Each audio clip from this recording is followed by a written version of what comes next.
Anime autopsy here, and I need to tell you something that has been rattling around in my mind brain for approximately 6 years now. One Piece is not a pirate manga. I mean, yes, there are pirates, there are boats. There is a conspicuous amount of scurvy that Oda conveniently ignores because vitamin C deficiency is not narratively interesting. But at its core, at the beating, bloody, dissected heart of this thing that fictional pirate creator man has been drawing since 1997, One Piece is a story about racism. And not the sanitized, after-school special kind of racism, where a character learns that judging people by their appearance is wrong and everyone hugs at the end. No. Oda has constructed an elaborate, biologically detailed caste system spanning over 15 distinct sentient species, each with their own anatomical quirks, cultural histories, and very specific reasons why the people in charge want them either enslaved or dead. And today we are going to dissect every single one of them. This is the complete biology of One Piece species. Grab a drink, grab several drinks. This is going to take approximately 2 hours of your life that you will never get back, and I am not remotely sorry about that. Let us begin with a census, a counting of the flesh, if you will.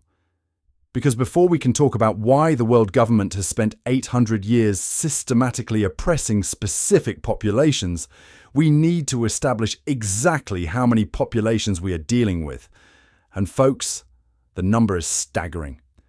When I sat down to compile a complete list of every confirmed sentient race in One Piece, pulling from the manga, the SBS question corners, the Vivre Card data books, and that one interview where Oda was clearly sleep-deprived and said something weird about Fishmen, I came up with a count that genuinely surprised me. We are looking at minimum, 15 distinct species capable of language, culture, and the kind of existential suffering that makes for good storytelling. You have your humans, obviously. The baseline, the default skin suit that most characters wear. Then you have the Fishmen and the merfolk, who are technically two separate races that can interbreed, which we will get into later, because the genetics of that situation are absolutely unhinged. You have the giants of Elbaf, the long-legged tribe, the long-armed tribe, the long-necked tribe, and yes, those are 3 different things, because Oda looked at human anatomy and decided that each individual limb category deserved its own ethnic group. You have the dwarves of Tontata, the minks of Zu, the three-eyed tribe, the snake-necked people, the Lunarians who supposedly went extinct, the Buccaneers who were persecuted into near oblivion, the Scypians with their weird tiny wings, the Shandians with their slightly different weird tiny wings, and the Burkan people from Enel's homeland, who have yet another variant of weird tiny wings. And that is not even counting the borderline cases, like the Wotan, which are Fishman giant hybrids, or whatever the absolute hell Oars and his descendants are supposed to be. Or the ancient giants, which might be a completely separate classification from regular giants. This is not normal. This is not how other manga operates. Your average shonen series might have humans, and then maybe demons, and then perhaps some kind of elf situation if the author is feeling frisky. Oda has created a taxonomic nightmare. He has built an entire world where the question of what constitutes a person is genuinely complicated, and he did it so quietly that most readers do not even notice. We were too busy watching Luffy punch things to realize that fictional pirate creator man was constructing an elaborate metaphor for real-world discrimination that spans nearly 3 decades of weekly serialization. Chapter 830 is when this really crystallized for me. The whole Cake Island arc. Big Mom's territory. This is the arc where Oda essentially created a census bureau on the page, because Big Mom's explicit goal is to have children with every race in the world so that her family represents perfect biological diversity. And when you see all of her children lined up, when you see the long legs and the long arms and the fishmen and the 3 eyes and the snake necks all sitting at the same dinner table, you realize the scope of what Oda has been building. This is not world building for the sake of world building. This is a deliberate, systematic construction of a society where biological difference is the primary axis of discrimination. The SBS for Volume 51 is where Oda first provided an official classification system for these races, and reading it is a fascinating exercise in watching an author try to impose order on his own creative chaos. He lists the races, he provides some basic information about their characteristics, and then he casually drops details that completely recontextualize everything we thought we knew. The Fishmen, for example, are not simply humans with fish features. They are an entirely separate evolutionary branch. They can breathe underwater. They are, on average, 10 times stronger than a human of equivalent size. They have been living in the ocean since before recorded history.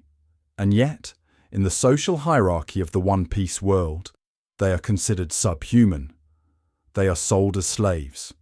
They are barred from certain establishments. They are subject to the kind of casual institutional discrimination that humans in our world will find uncomfortably familiar. And here is the thing that keeps me up at night. Here is the hot take that forms the foundation of this entire 2-hour endeavor. The racism in One Piece is not ignorance. It is not fear of the unknown. It is not the natural result of different species competing for resources. The racism in One Piece is policy. It is deliberate. It is maintained by a government that has ruled for 800 years and has access to information that the general public does not. The world government knows things about these races. They know what Fishmen are capable of. They know what Lunarians can do. They know why the Buccaneers were hunted. And the discrimination we see on the page, the casual cruelty, the slavery, the genocide, all of it is not a bug in the system. It is the entire point of the system. Consider the slave price list from Chapter 501. The Sabaody Archipelago arc gives us a literal menu of how much each race costs at the human auction house. And if you look at that list with fresh eyes, it tells a very specific story. Mermaids are the most expensive, valued at 70 million berries for a young female. Giants are expensive. Fishmen are expensive. The races with obvious biological advantages, the races that could theoretically pose a threat to human dominance if they were ever organized and motivated, those are the races that command premium prices. And who sets those prices? Who decides what a life is worth in the One Piece world? The same government that has been in power since the Void Century. The same government that erased 100 years of history. The same government that sits on the empty throne and pretends that no one is in charge while a shadowy figure named Emu makes decisions about which lights need to be extinguished. This is not subtle. Oda is not being coy about what he is doing. He has created a world where racism is a tool of state control, where biological diversity is treated as a threat to be managed rather than a reality to be celebrated, and where the people at the top of the hierarchy are terrified of what would happen if the people at the bottom ever realize their own power. The celestial dragons, those inbred aristocrats who wear bubble helmets so they do not have to breathe the same air as commoners, they do not hate fishmen because fishmen are different. They hate fishmen because fishmen are strong, because fishmen could tear them apart. Because the only thing maintaining the current social order is a combination of military force, propaganda, and 800 years of carefully maintained ignorance. So that is our starting point. That is the thesis we will be proving over the next 2 hours. One Piece is a story about racism, but more specifically, it is a story about how racism is manufactured, how it is weaponized, how the powerful use biological difference as an excuse to maintain their power. And by the time we are done dissecting every species in this manga, by the time we have examined the Lunarians and the Buccaneers and the three-eyed tribe and all the rest, you will understand that Oda has been telling us exactly what the world government is afraid of. He has been showing us, chapter by chapter, panel by panel, the specific biological capabilities that keep the celestial dragons awake at night. The census is complete. 15 races, minimum, each one a piece of evidence in a case we are building against an 800-year-old regime. Now let us talk about why humans of all species ended up in charge. Because that, my friends, is where the real cockery begins. Here is a question that should bother you more than it probably does. In a world filled with fishmen who can bench press sea kings, giants who live for 3 centuries, minks who can generate electricity from their fur, and Lunarians who can literally set themselves on fire without dying, why are regular humans running things? What is the biological advantage that allowed baseline, standard issue, nothing special humans to climb to the top of the food chain and establish an 800-year global hegemony? The answer, when you actually examine it, is nothing. Humans have no biological advantage. Humans are, objectively speaking, the least impressive sentient species in the one-piece world. And that fact alone should tell you everything you need to know about how the current power structure actually operates. Let us talk about what humans can do. Or rather, let us talk about what humans cannot do, because that list is substantially longer and far more interesting. Humans cannot breathe underwater. Humans cannot generate electricity. Humans cannot transform into apex predators under the light of a full moon. Humans do not have natural armor, natural weapons, or natural abilities of any kind that would give them an edge in direct physical competition with literally any other race. A human of average strength loses to a fishman of average strength every single time. That is not opinion. That is stated canon. Fishmen are 10 times stronger than humans at baseline. The average fishman civilian could annihilate the average human marine without breaking a sweat. And yet somehow, inexplicably, impossibly, humans rule the world and fishmen are sold in auction houses. Chapter 1094 gives us a fascinating window into how the people in power think about this dynamic. St. Garcia Saturn, one of the 5 elder planets, one of the highest-ranking members of the world government's inner circle, makes comments about human limitations that are absolutely dripping with subtext. When Saturn discusses the nature of power, when he talks about what humans are capable of compared to other beings, there is a distinct sense that he knows exactly how fragile human dominance really is. The Gurusei are not stupid. They are evil, certainly. They are complicit in genocide and slavery and every other atrocity the world government has committed. But they are not stupid. They understand that their position at the top of the hierarchy is not natural. It was not earned through biological superiority. It was constructed, manufactured, maintained through violence and propaganda and the systematic suppression of anyone who might threaten the established order. And here is where things get truly weird, because humans in One Piece do not even have the consistency of being consistently weak. The size variation alone is absolutely insane. You have characters like Kobe, who is basically a normal-sized person, existing in the same species classification as characters like Whitebeard, who was over 20 feet tall. Kaido was enormous. Big Mom was enormous. These are supposed to be humans according to the official classifications, and yet they are the size of small buildings.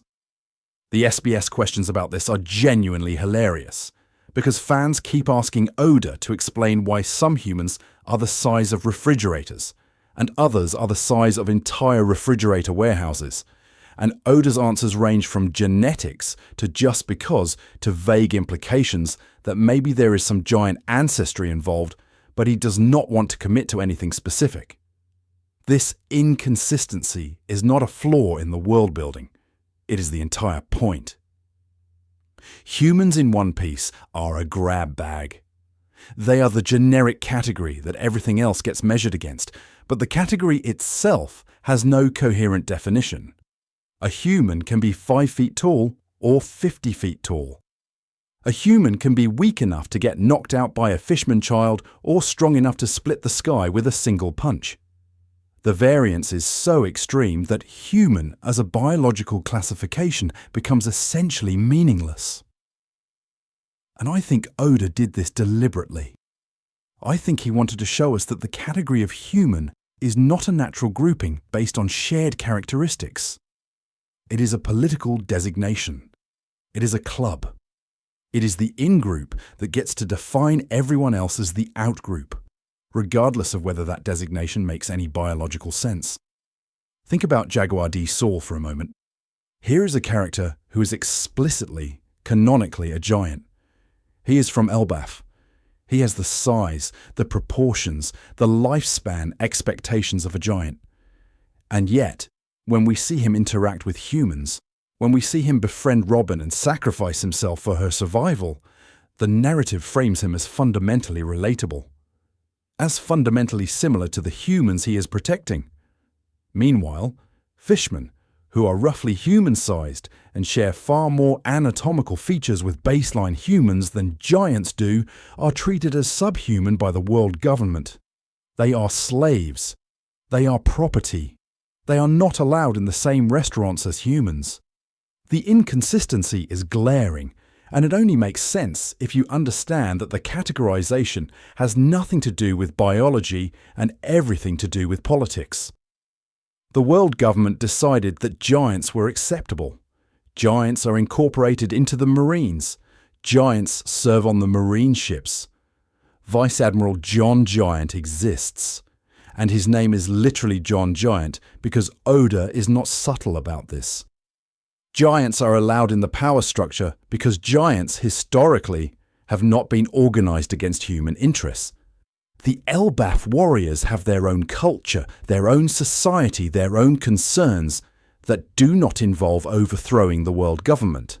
They are big, they are strong, but they are not a threat to the established order. Fishmen, on the other hand, have a long history of resistance. Fisher Tiger, the Sun Pirates, the slave revolts that have occurred throughout history. Fishmen have demonstrated repeatedly that they are willing to fight back. And so fishmen get classified as subhuman, regardless of the biological evidence that puts them far closer to human anatomy than giants could ever be. This is how racism works, both in One Piece and in our world. The categories are not descriptive. They are prescriptive. The people in power decide who counts as a person and who counts as property, and then they construct elaborate justifications for those decisions after the fact. The world government did not look at the biological evidence and conclude that fishmen were inferior. They decided that fishmen were a threat, and then they built a social system to contain that threat, and then they spread propaganda to make everyone else believe that the containment was natural and just and inevitable. And the truly insidious part is that it works. It works so well that even the victims start to believe it. Arlong hated humans with every fibre of his being, but even Arlong accepted the framework that placed humans and fishmen in opposition. He wanted to flip the hierarchy, not dismantle it.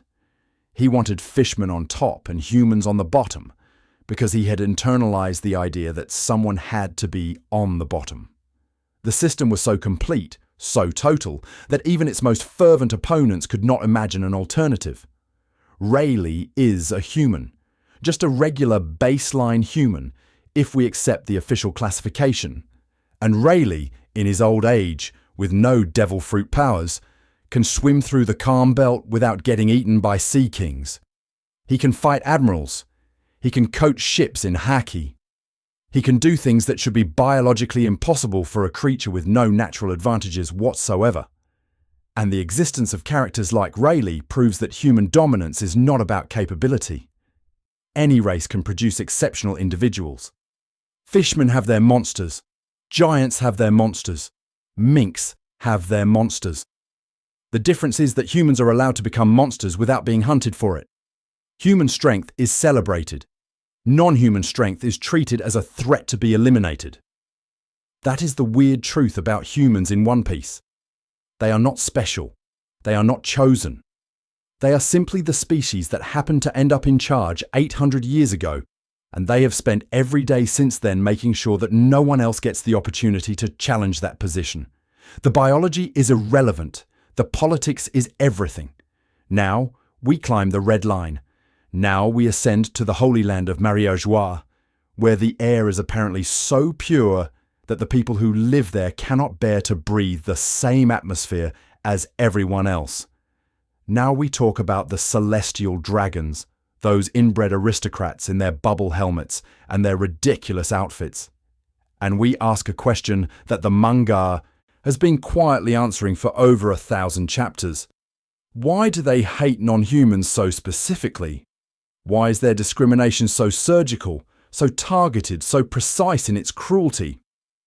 The common reading is that celestial dragons are ignorant, that they are sheltered rich kids who have never had to interact with the real world, and their prejudice is simply the natural result of that isolation. But that reading is wrong. That reading misses the point entirely. The celestial dragons are not ignorant of what non-human races can do. They are terrified of it, and their terror is based on information that the rest of the world does not have access to.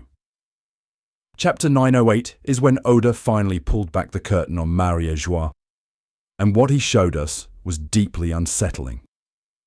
The empty throne. The room where no one is supposed to sit, because the 20 founding kingdoms allegedly agreed to share power equally. Except someone does sit there. Someone is in charge. And that someone has access to 800 years of accumulated knowledge about every threat to celestial dragon supremacy. Imu, whatever Imu actually is, sits in that throne room surrounded by photographs, pictures of specific individuals: Luffy, Blackbeard, Shirahoshi, Vivi. These are not random selections. These are targeted eliminations waiting to happen. And the fact that Shirahoshi is on that list, the fact that a mermaid princess is considered a threat worthy of Imu's personal attention, tells you everything about how the people at the top view non-human capabilities. Shirahoshi is not a pirate. She is not a revolutionary. She has not committed any crime against the world government. Her sole offense is biological. She was born with the power to command sea kings, an ability that passes down through the royal line of Fishmen Island at seemingly random intervals. She is Poseidon. She is an ancient weapon in human form, or rather in mermaid form, and the world government has known about this possibility for centuries. They have been watching the Ryugu kingdom. They have been monitoring Fishman royalty. They have been waiting for Poseidon to re-emerge so they can eliminate her before she becomes a problem. This is not ignorance. This is surveillance. This is institutional knowledge being weaponized against a specific biological threat. Chapter 1044 expands on this dynamic when the Gorosei discuss the nature of Luffy's devil fruit. The reveal that the gum-gum fruit is actually the human fruit, model Nika, is significant for many reasons, but the most important detail is that the world government knew. They have known for 800 years. They changed the name in the encyclopedia specifically to hide its true nature. They have been hunting this fruit, trying to prevent anyone from awakening it because they understand exactly what it represents. And this same institutional knowledge applies to their treatment of non-human races. The Gorosei do not discriminate based on appearance or cultural and difference. They discriminate based on threat assessment. They know what Lunarians can survive. They know what Buccaneers remember. They know what the three-eyed tribe can read. And they have structured their entire society around suppressing these capabilities. Doflamingo gives us the clearest window into celestial dragon psychology, because Doflamingo is the rare case of someone who was born into that world and then expelled from it. Chapter 763 is devastating. This is the chapter where we learn that Doflamingo's father chose to leave Marie-Joie, to give up the family status as celestial dragons, because he believed that they could live among normal people as equals. And what happened? They were hunted, tortured. Doflamingo's mother died from the conditions they were forced to endure. Doflamingo himself was strung up and brutalized by a mob that blamed him for every crime the celestial dragons had ever committed. And through all of this, through the suffering and the loss and the trauma that shaped him into the monster he became, Doflamingo learned something important about his former peers. He learned that they were not just cruel, they were systematic. The celestial dragons do not hate randomly. They hate according to a hierarchy. They hate according to a logic that has been refined over 800 years of practice. When Doflamingo speaks about the celestial dragon worldview, when he explains what it was like to grow up believing that you were literally descended from gods, he describes a comprehensive ideology, a complete system of thought that places certain beings at the top and certain beings at the bottom and provides elaborate justifications for why that arrangement is natural and eternal and just. This is not the casual racism of someone who has simply never met a fishman. This is the cultivated racism of a ruling class that has been taught, from birth, exactly who to fear and exactly why. And here is the thing about Maria-Joie that does not get discussed enough. The Holy Land is built on the Red Line. The Red Line, that impossible geological structure that circles the entire planet, that divides the oceans, that forces every pirate who wants to reach the New World to either climb over it or find some other way around. The Red Line is artificial. We know this now. Vegapunk has confirmed that the One Piece world was not always configured this way, that there was a time before the current geography, that something happened during the Void Century to reshape the planet itself. And Maria-Joie sits at the exact center of this artificial structure, at the point where all the world's oceans meet, at the location that used to be something else, something that the world government has been hiding for 800 years. The Lunarians lived on the Red Line. This is canon.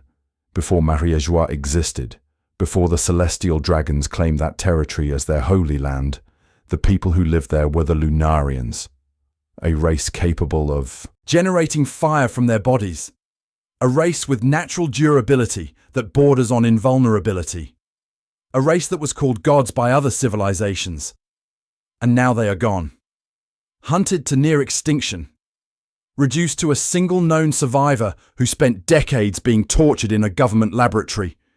The world government did not just discriminate against the Lunarians. They took their homeland. They erased them from history. They built their palace on Lunarian graves and then pretended that the Lunarians had never existed at all. This is what institutional racism looks like when it has 800 years to metastasize. It is not ignorance. It is knowledge. It is the terrifying, comprehensive knowledge of exactly what your victims are capable of, combined with the power to suppress that capability through violence and erasure and the careful management of information. The celestial dragons wear their bubble helmets not because they cannot breathe normal air, but because they do not want to breathe the same air as their slaves. The distinction is important. The bubbles are a choice, a performance, a constant visual reminder that they consider themselves a different category of being entirely. And that performance is based on information, on the secure knowledge that the people below them, the humans and fishmen and minks and all the rest, do not know what the celestial dragons know about their own potential. The empty throne room has photographs on the wall, specific targets, specific threats. And if you could see the archives of Maria-Joie, if you could access whatever records the world government has been keeping since the Void Century, you would find files on every race, every capability, every biological advantage that might one day challenge celestial dragon supremacy. The hatred is not blind. The hatred sees everything. And that is precisely what makes it so dangerous. Let us talk about money. Let us talk about the cold, numerical logic of capitalism applied to sentient beings, because nothing reveals the true priorities of a system quite like watching it assign price tags to people. Chapter 501 gives us one of the most disturbing documents in the entire One Piece canon, and I am not sure the fandom has fully reckoned with what it actually shows. The human auction house on Sabaody Archipelago publishes a price list, an actual menu of costs for different types of slaves, broken down by race, by age, by gender, by whatever characteristics the buyers consider relevant. And when you look at that list, when you really examine the numbers and think about what they imply, you realize that Oda handed us a complete threat assessment disguised as economic data. Mermaids top the list. Young female mermaids can sell for 70 million berries. which is an absolutely staggering sum in a world where most pirate bounties hover in the tens of millions. For context, Luffy's first bounty was 30 million. Zoro's first bounty was 60 million. You could buy 2 young mermaids for the price of taking down the future Pirate King's entire crew in their early days. And why? What makes mermaids so valuable? The surface-level answer is aesthetic.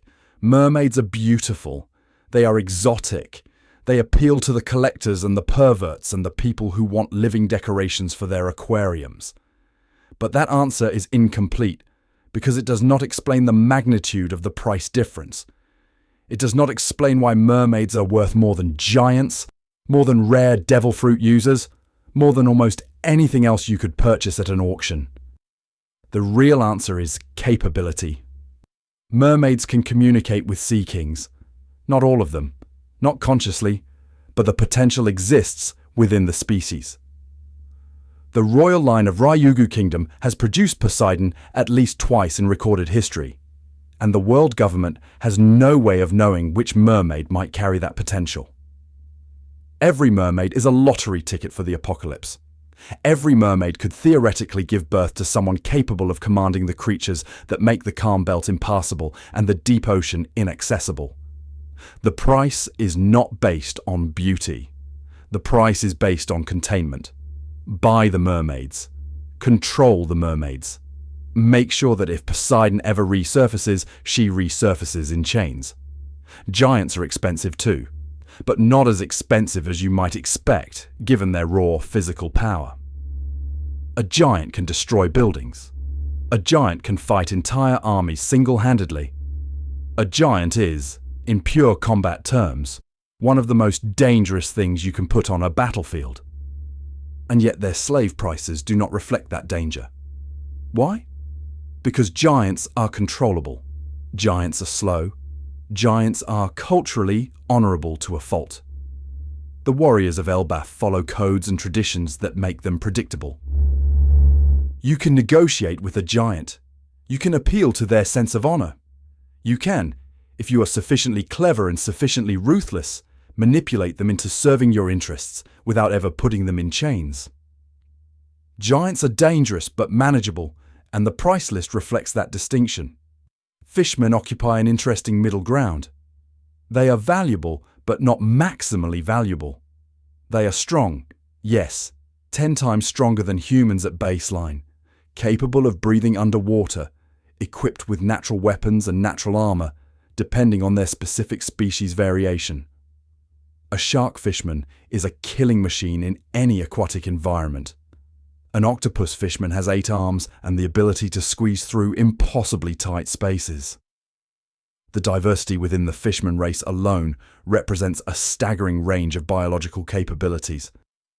But fishmen have a weakness that the world government has exploited ruthlessly. Fishmen need the sun. They need vitamin D. They need regular exposure to surface light or their health deteriorates.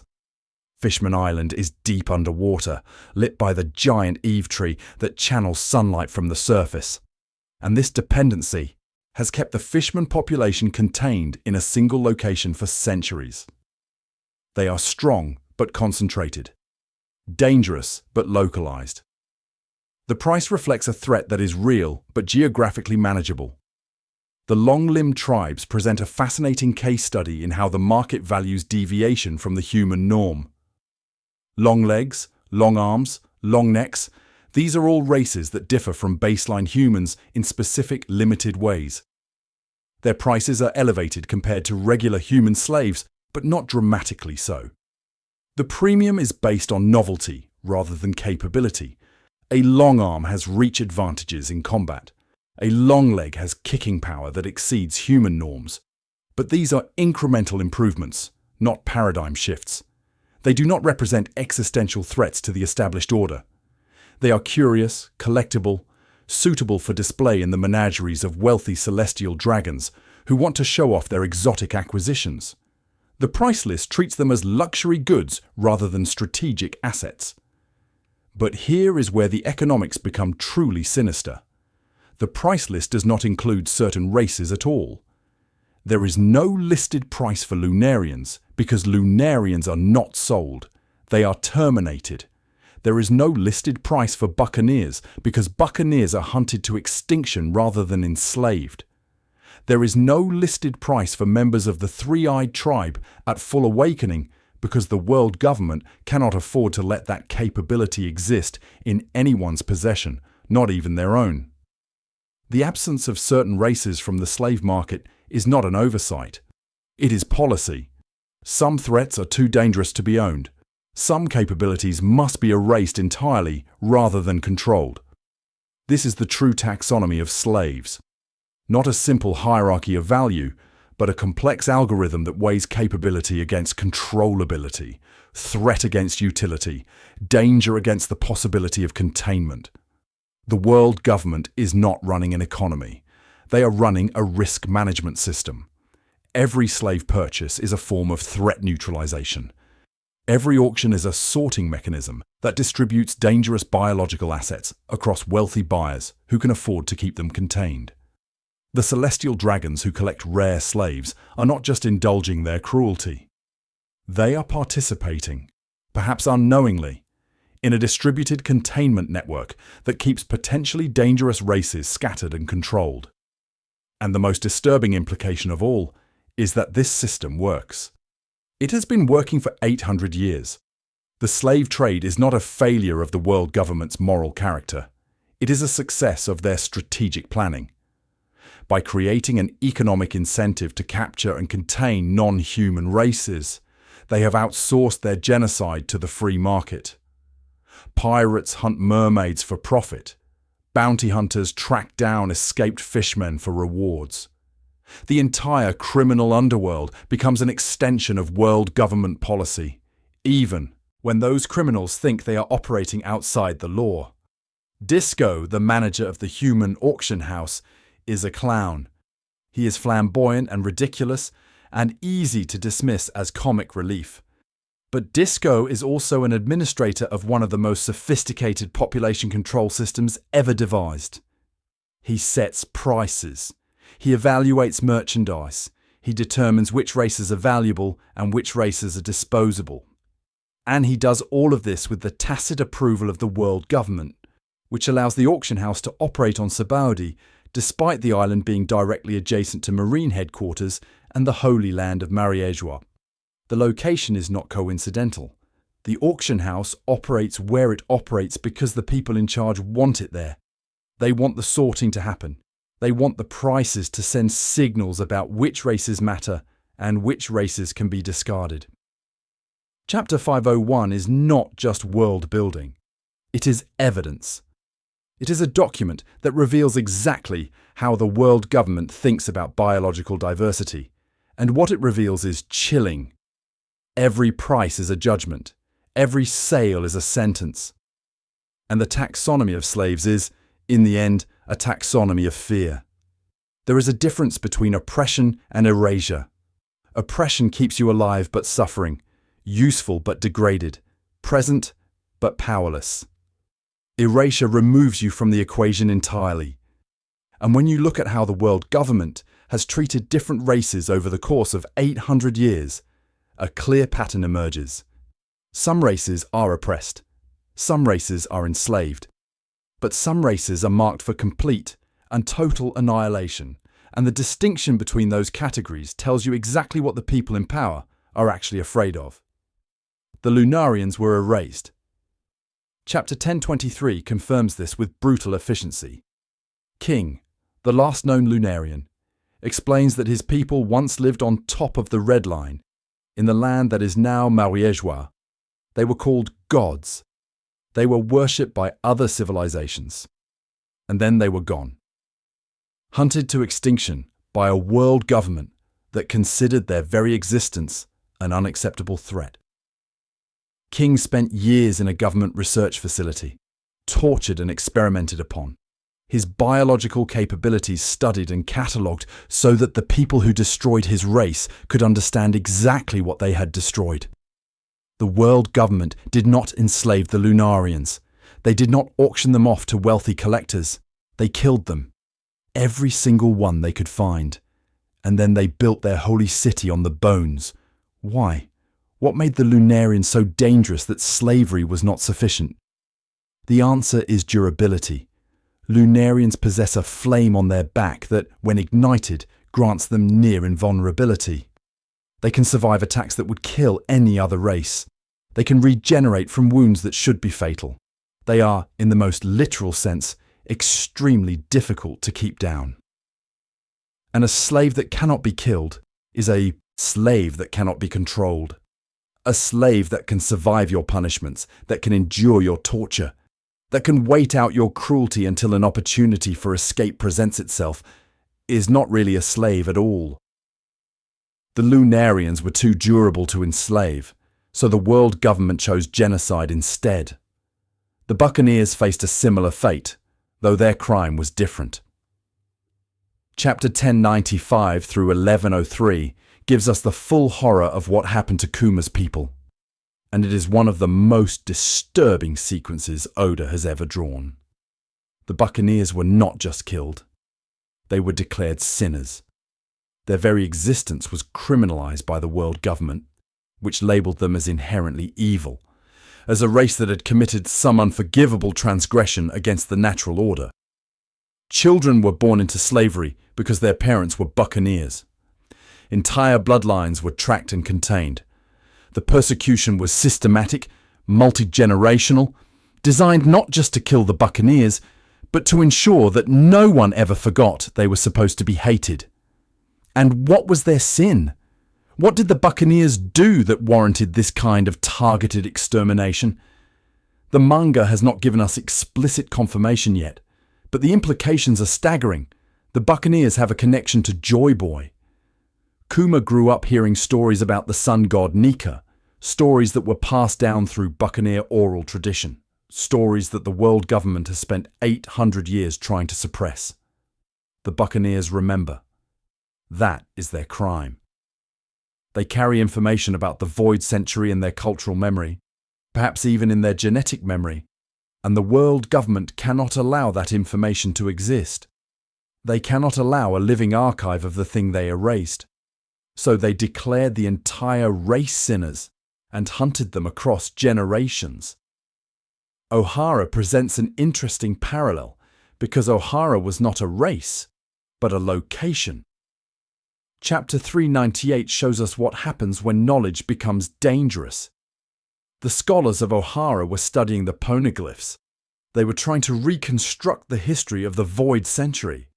They were doing exactly what the world government feared most, which is asking questions about the thing that is not supposed to be questioned. And the response was a buster call. Complete annihilation. Every man, woman, and child on that island was killed. Not because they had done anything wrong, but because they knew things. Because they might have learned things. Because the potential for dangerous knowledge was sufficient justification for genocide. The Ohara incident proves that the world government's extermination campaigns are not limited to biological threats. They will erase knowledge just as readily as they will erase genetics. They will burn books and sink ships and murder children if those children might grow up to ask inconvenient questions. And this is why the Buccaneers were targeted. The Buccaneers are not just a race. They are a library. They are a living repository of information that the world government cannot destroy through conventional means, because it is encoded in culture and memory, and whatever mysterious biological inheritance allows them to remember Joy Boy across centuries of persecution. The three-eyed tribe has not been genocided, but they have been carefully monitored. Big Mum's obsession with Pudding is not purely maternal. She wants Pudding to awaken the true power of the third eye, because that power would allow her to read the poneglyphs directly. And if Big Mum knows about this capability, you can be absolutely certain that the world government knows about it too. The three-eyed tribe represents a potential bypass of the world government's information monopoly. They could read the stones. They could learn the history. They could discover whatever truth the void century contains without needing a scholar to translate or a voice of all things to interpret. That makes them dangerous. That puts them on a list. So here is the pattern. Here is the taxonomy of extinction that complements the taxonomy of slaves we examined earlier. The world government exterminates races that possess capabilities which cannot be contained through slavery, durability that prevents control, memory that preserves forbidden knowledge, biological interfaces that bypass information restrictions. These are the traits that get you killed rather than sold. These are the characteristics that transform you from valuable property into existential threat. The Lunarians were too hard to kill, so they had to be killed before they realized they were hard to kill. The Buccaneers remembered too much, so they had to be destroyed before they could share what they remembered. The three-eyed tribe can read too much, so they have to be watched and contained and prevented from ever awakening their full potential. And the genius of this system, the truly evil genius of it, is that it works through absence. You cannot mourn a race you have never heard of. You cannot demand justice for a genocide that has been erased from history. The world government does not just kill its enemies. It kills the memory of its enemies. It creates a world where the Lunarians are mythological, where the Buccaneers are forgotten, where no one even knows what was lost. The erasure is so complete that the victims cannot even be named by the people who might have advocated for them. This is what we are dealing with. This is the scope of the biological suppression that One Piece depicts. 15 races, minimum, and the world government has been systematically sorting them into categories of exploitation for 800 years. Some get enslaved, some get tolerated. Some get erased so thoroughly that their absence is not even noticed. And all of this, every auction and every genocide and every carefully maintained hierarchy serves a single purpose: keeping the celestial dragons on their thrones, keeping the empty throne occupied by whatever shadow rules from behind it, keeping the world exactly as it is, forever, regardless of how many species have to be destroyed to maintain that stasis. The myth of celestial purity is not a myth, it is a mission statement. And now that we understand what the world government is hiding, now that we have catalogued their fears and their methods and their carefully maintained hierarchies of oppression, we can begin the real work. We can start examining the biological arsenal that these races actually possess. We can look at what makes a Lunarian survive, what makes a Buccaneer remember, what makes a Fishman strong and a mink electric, and a three-eye capable of reading stones that were never meant to be read. The autopsy begins in earnest. Let us talk about a man who should not be alive. Let us talk about King the Wildfire, the last known survivor of a race that the world government hunted to extinction, a man who spent years in a laboratory, being dissected and studied and tortured for information about his own biology. Let us talk about what makes a Lunarian tick, because when you actually examine the mechanics of how King's body works, when you look at the panels and the explanations and the combat data we have accumulated over the Wano arc, you start to understand why the world government decided that genocide was the only option. The Lunarians were not killed because they were different. They were killed because they were, under the right conditions, essentially impossible to kill. Chapter 1033 is where Oda finally shows us how Lunarian biology actually functions, and it is one of the most elegant combat systems he has ever designed. King has a flame on his back. This is not metaphorical. This is not a devil fruit ability. This is a natural biological feature of Lunarian physiology that King was born with, that every member of his extinct race was born with. And the flame has two states. When the flame is burning, King's durability is off the charts. He can tank attacks that would annihilate anyone else. Zoro hits him with everything he has, and King just stands there, completely unaffected, looking vaguely annoyed that someone is trying to hurt him. The flame represents a defensive mode, so absolute that it borders on invulnerability. But when the flame goes out, everything changes. King becomes faster. His attack power increases dramatically.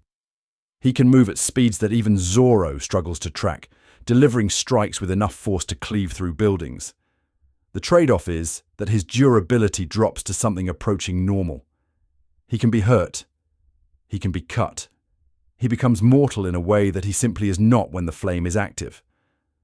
This binary system, this toggle between unstoppable defense and devastating offense, makes King one of the most dangerous fighters in the entire series. And it also explains why the Lunarians had to be exterminated rather than enslaved. Think about what it would mean to try to keep a Lunarian in chains. You put them in a cell and they simply wait. They keep their flame burning. They tank whatever punishment you inflict upon them. They do not eat, or if they do eat, their metabolism is so efficient that they can survive on almost nothing. They wait for years, decades. However long it takes for their captors to make a mistake, to leave an opening, to give them a single moment where escape becomes possible.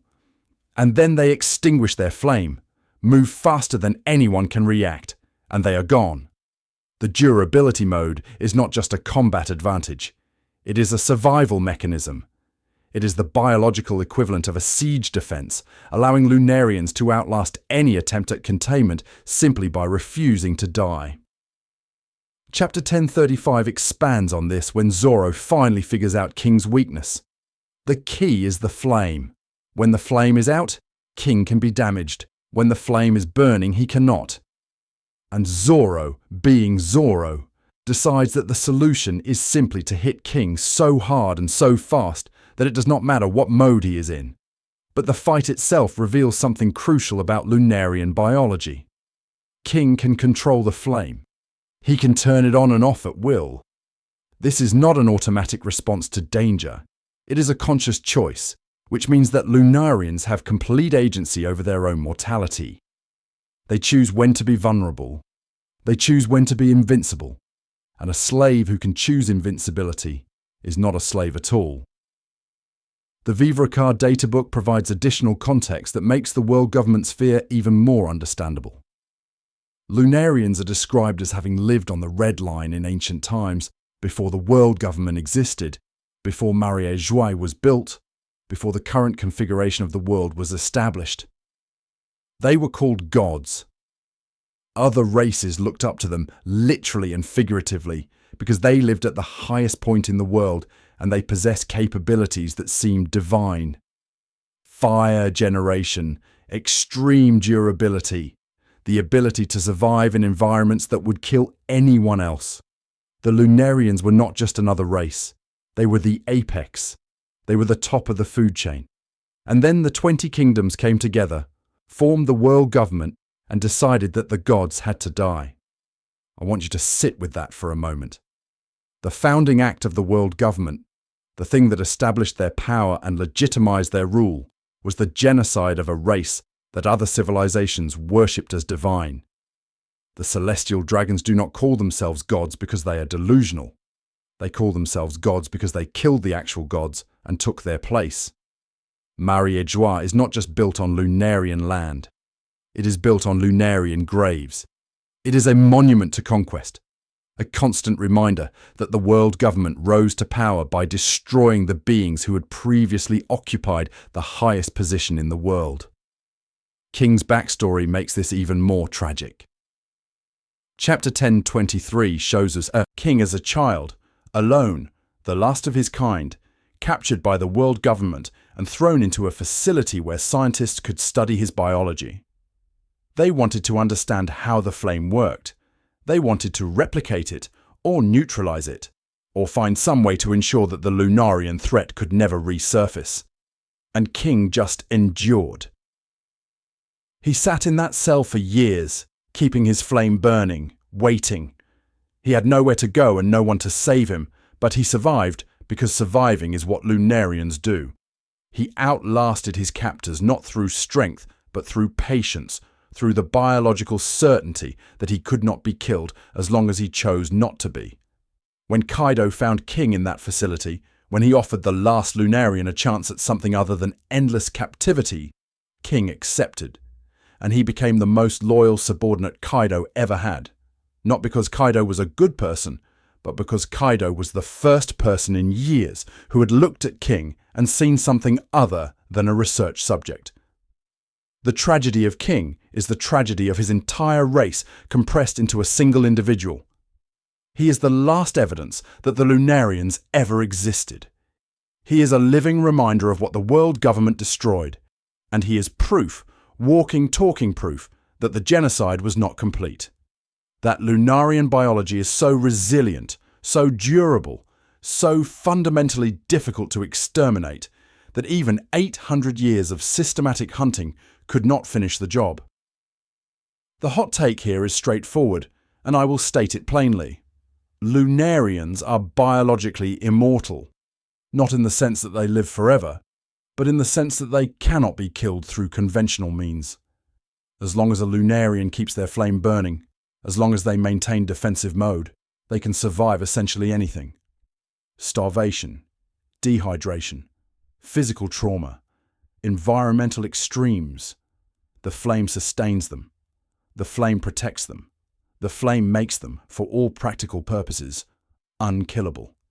And the world government built their holy city on Lunarian land specifically to prevent the return of this capability.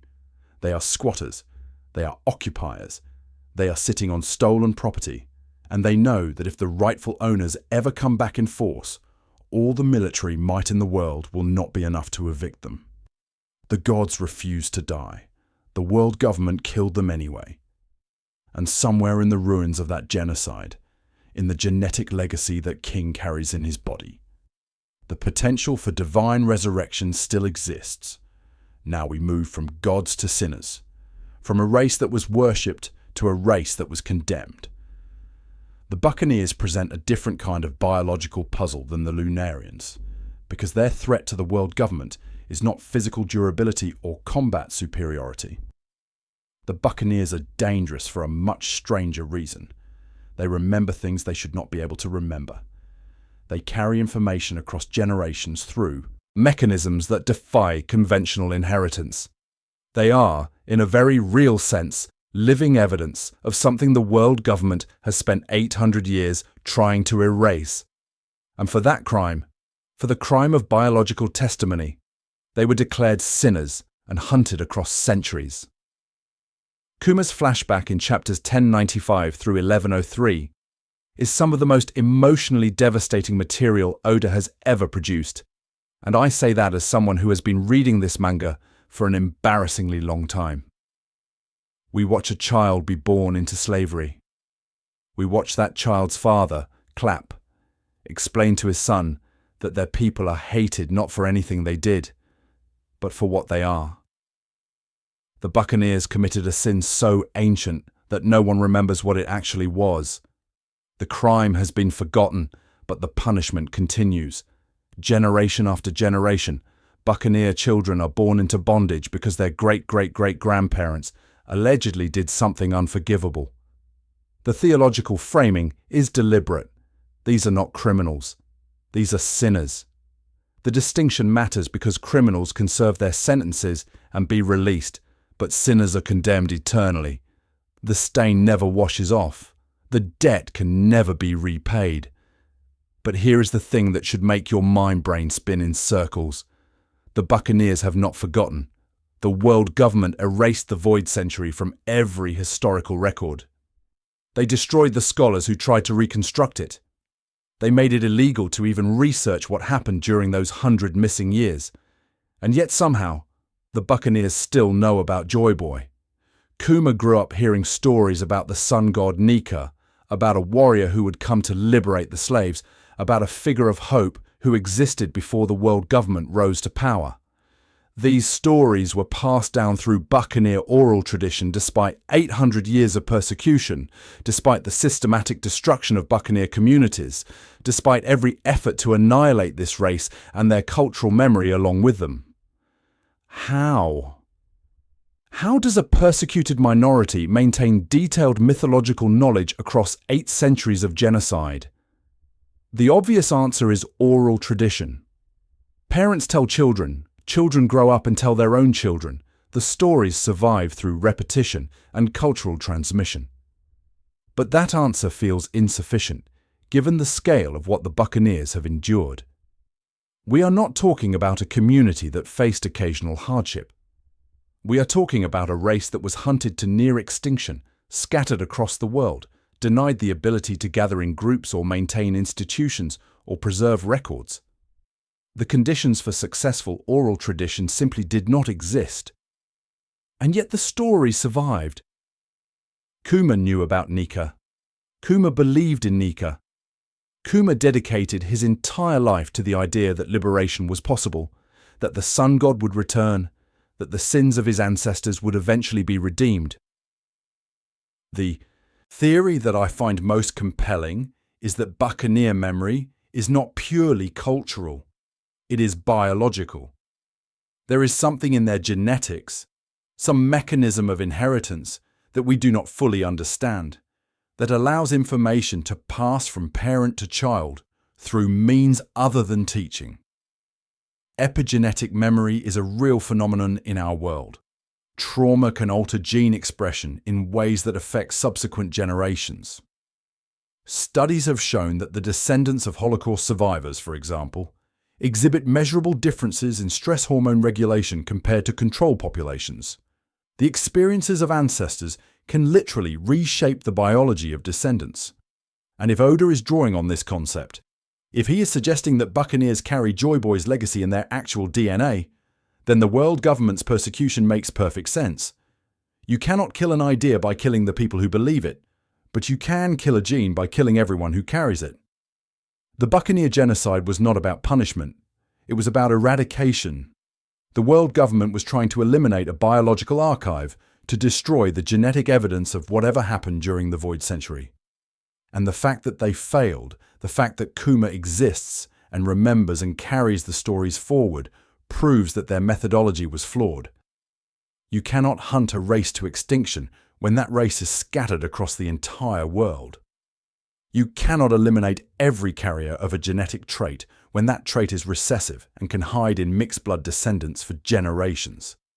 The Buccaneers survived because biological memory is harder to kill than cultural memory. The stories are in the blood. And then there is the physical component, because Buccaneers are not just repositories of forbidden knowledge, they are also absurdly strong. Kuma's size alone puts him in the upper percentile of human variation, but his strength exceeds even what his size would suggest. He can push pain out of bodies. He can compress air into explosive projectiles. He can slap people so hard that they fly for 3 days and land on islands thousands of miles away. Yes, much of this is attributable to his devil fruit, the pawpaw fruit, but the baseline Buccaneer physiology clearly contributes. The Vivre card data suggests that Buccaneers have natural physical capabilities that exceed normal human parameters, that they are born stronger and more durable than baseline humans without any training or enhancement. This combination is what makes Buccaneers so threatening. They are strong enough to be dangerous in direct confrontation, and they carry information that could undermine the entire ideological foundation of world government rule. A Lunarian is a physical threat. A Buccaneer is an existential threat. They are walking contradictions of the official narrative, living proof that the world government's version of history is incomplete at best and fabricated at worst. Every Buccaneer who remembers Joy Boy is evidence that Joy Boy was real, that the sun god existed, that there was a time before the current order when liberation was possible and hope was justified. The world government cannot allow that evidence to exist. The word sin is doing a lot of work in this context. Calling the Buccaneers sinners rather than criminals creates a specific theological framework that justifies eternal punishment. A criminal commits acts. A sinner embodies corruption. The Buccaneers are not being punished for things they did. They are being punished for what they are. Their biology is the crime. Their memory is the transgression. They were born guilty, and nothing they can do will ever make them innocent, because innocence would require them to stop being Buccaneers, to stop carrying the genes, to stop remembering the stories, to cease existing as a distinct population entirely. Kuma accepted this framework. That is the tragedy of his character. He believed that he was a sinner. He believed that his suffering was justified. He internalized the world government's propaganda so completely that he volunteered to become a weapon, to have his personality erased, to transform himself into a mindless instrument of the same regime that had murdered his family and enslaved his people. Kuma's self-sacrifice is not heroic in any simple sense. It is the logical endpoint of internalized oppression. He hated himself because he was taught to hate himself. He accepted his punishment because he believed he deserved it. And the world government exploited that self-hatred to turn the last prominent buccaneer into a tool for enforcing their rule. The sin of remembering is not a sin at all. It is resistance. It is the most fundamental form of resistance possible, the refusal to let the truth be erased, even when erasure is enforced at gunpoint. The Buccaneers remembered Joy Boy because Joy Boy mattered. Because what he represented, liberation, freedom, the breaking of chains, was worth preserving across centuries of persecution. And now that memory has been passed to the Straw Hat crew.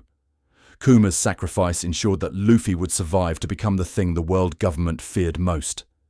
The Sun God has returned. The Buccaneer memory was not in vain. We descend now, down through the water, past the light, into the pressurized darkness where humans cannot survive without technological assistance. We are going to Fishmen Island, and we are going to talk about the single most biologically confusing race in the entire One Piece canon. Because Fishmen and merfolk are not just different from humans, they are different from each other. They are different from themselves. The genetic diversity within this single taxonomic category is so extreme, so wildly variable, that it breaks every rule of conventional biology. And I'm going to argue that this is not sloppy world building on Oda's part.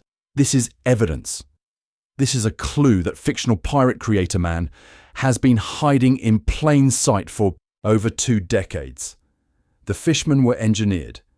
Let us start with the basics. Fishmen are humanoid beings with fish characteristics. They have gills.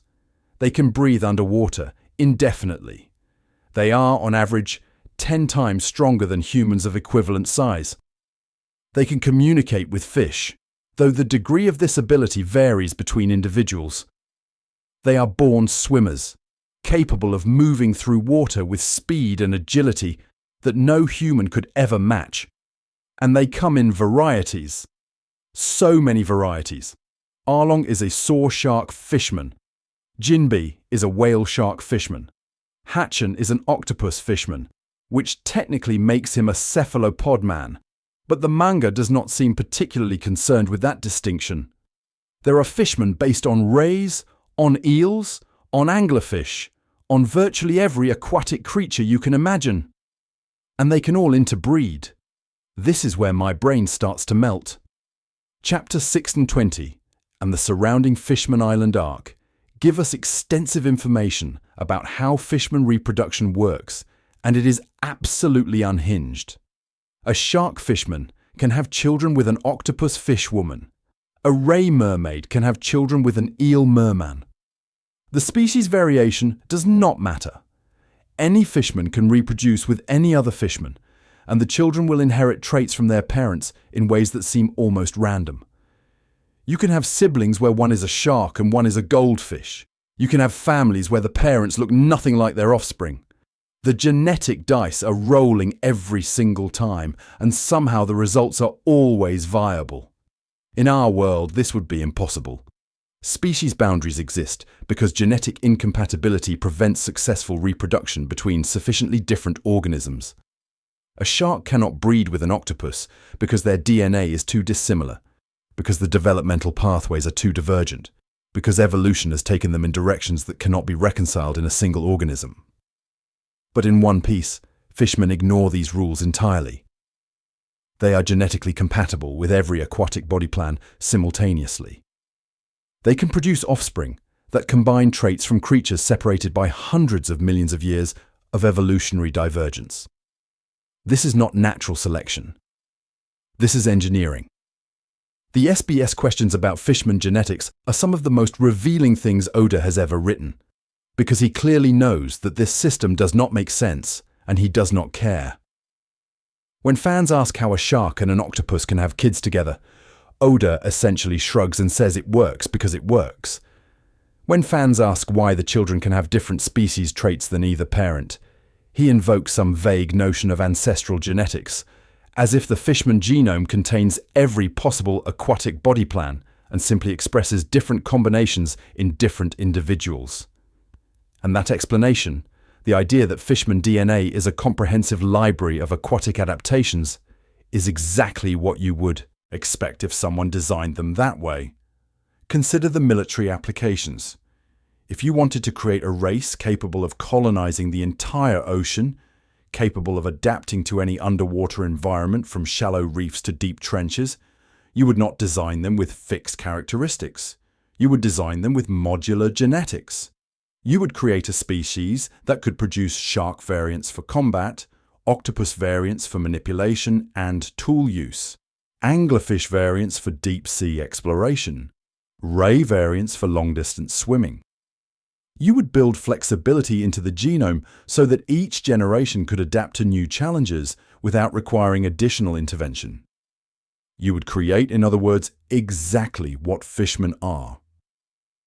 Fisher Tiger understood something about this, I think. Chapter 623 and 624 show us a fishman who climbed the red line with his bare hands, who broke into Marie-Joie, who liberated thousands of slaves not because they were fishmen, but because they were slaves. Fisher Tiger did not care about species boundaries. He freed humans. He freed giants. He freed everyone he could reach, regardless of their biology. And when he returned to Fishman Island, when he formed the Sun Pirates, he created an organization that was explicitly multiracial.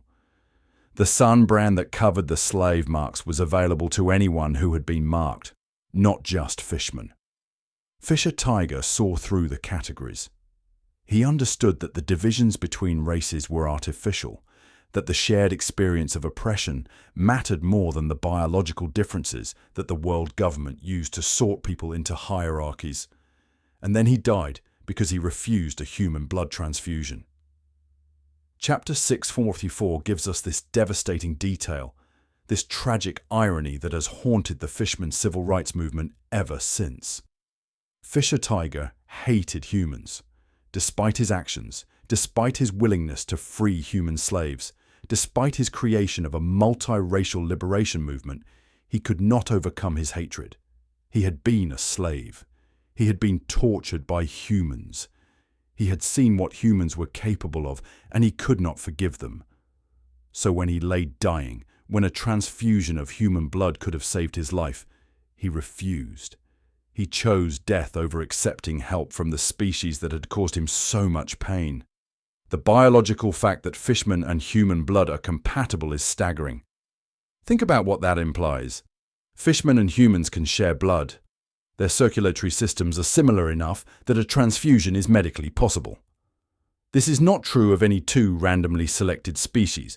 You cannot give a shark blood to a human. You cannot give human blood to an octopus.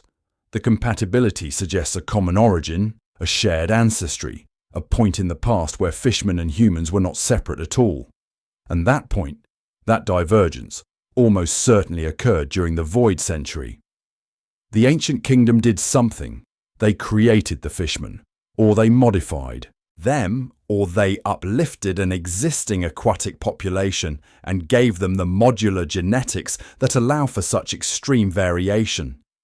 They built a race designed to inherit the ocean, to adapt to any underwater environment, to serve as the biological infrastructure for a civilization that spanned the entire world. And then the world government rose to power, and the engineers were killed, and the fishmen were left without context for what they were or why they had been made. They became a persecuted minority instead of the inheritors of an oceanic empire. They were pushed down to Fishman Island, trapped beneath the red line, forced to depend on the light of the Eve tree, because the surface had been taken from them. The fishmen are not an evolutionary accident.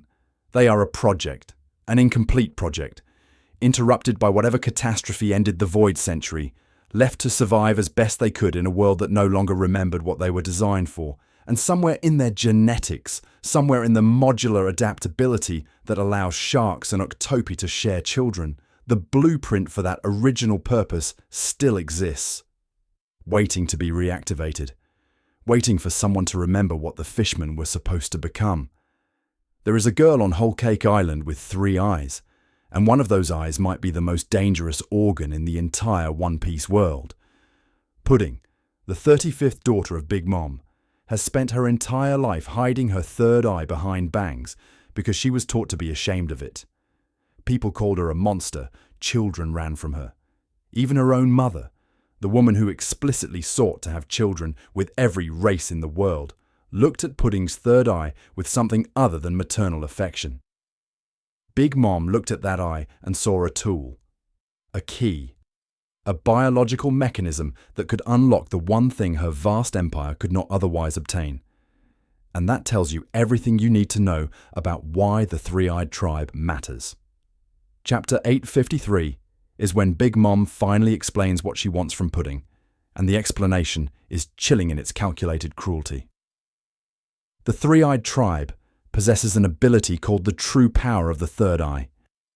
When this ability awakens, when whatever dormant genetic potential lies behind that extra organ finally activates, the bearer gains the ability to hear the voice of all things.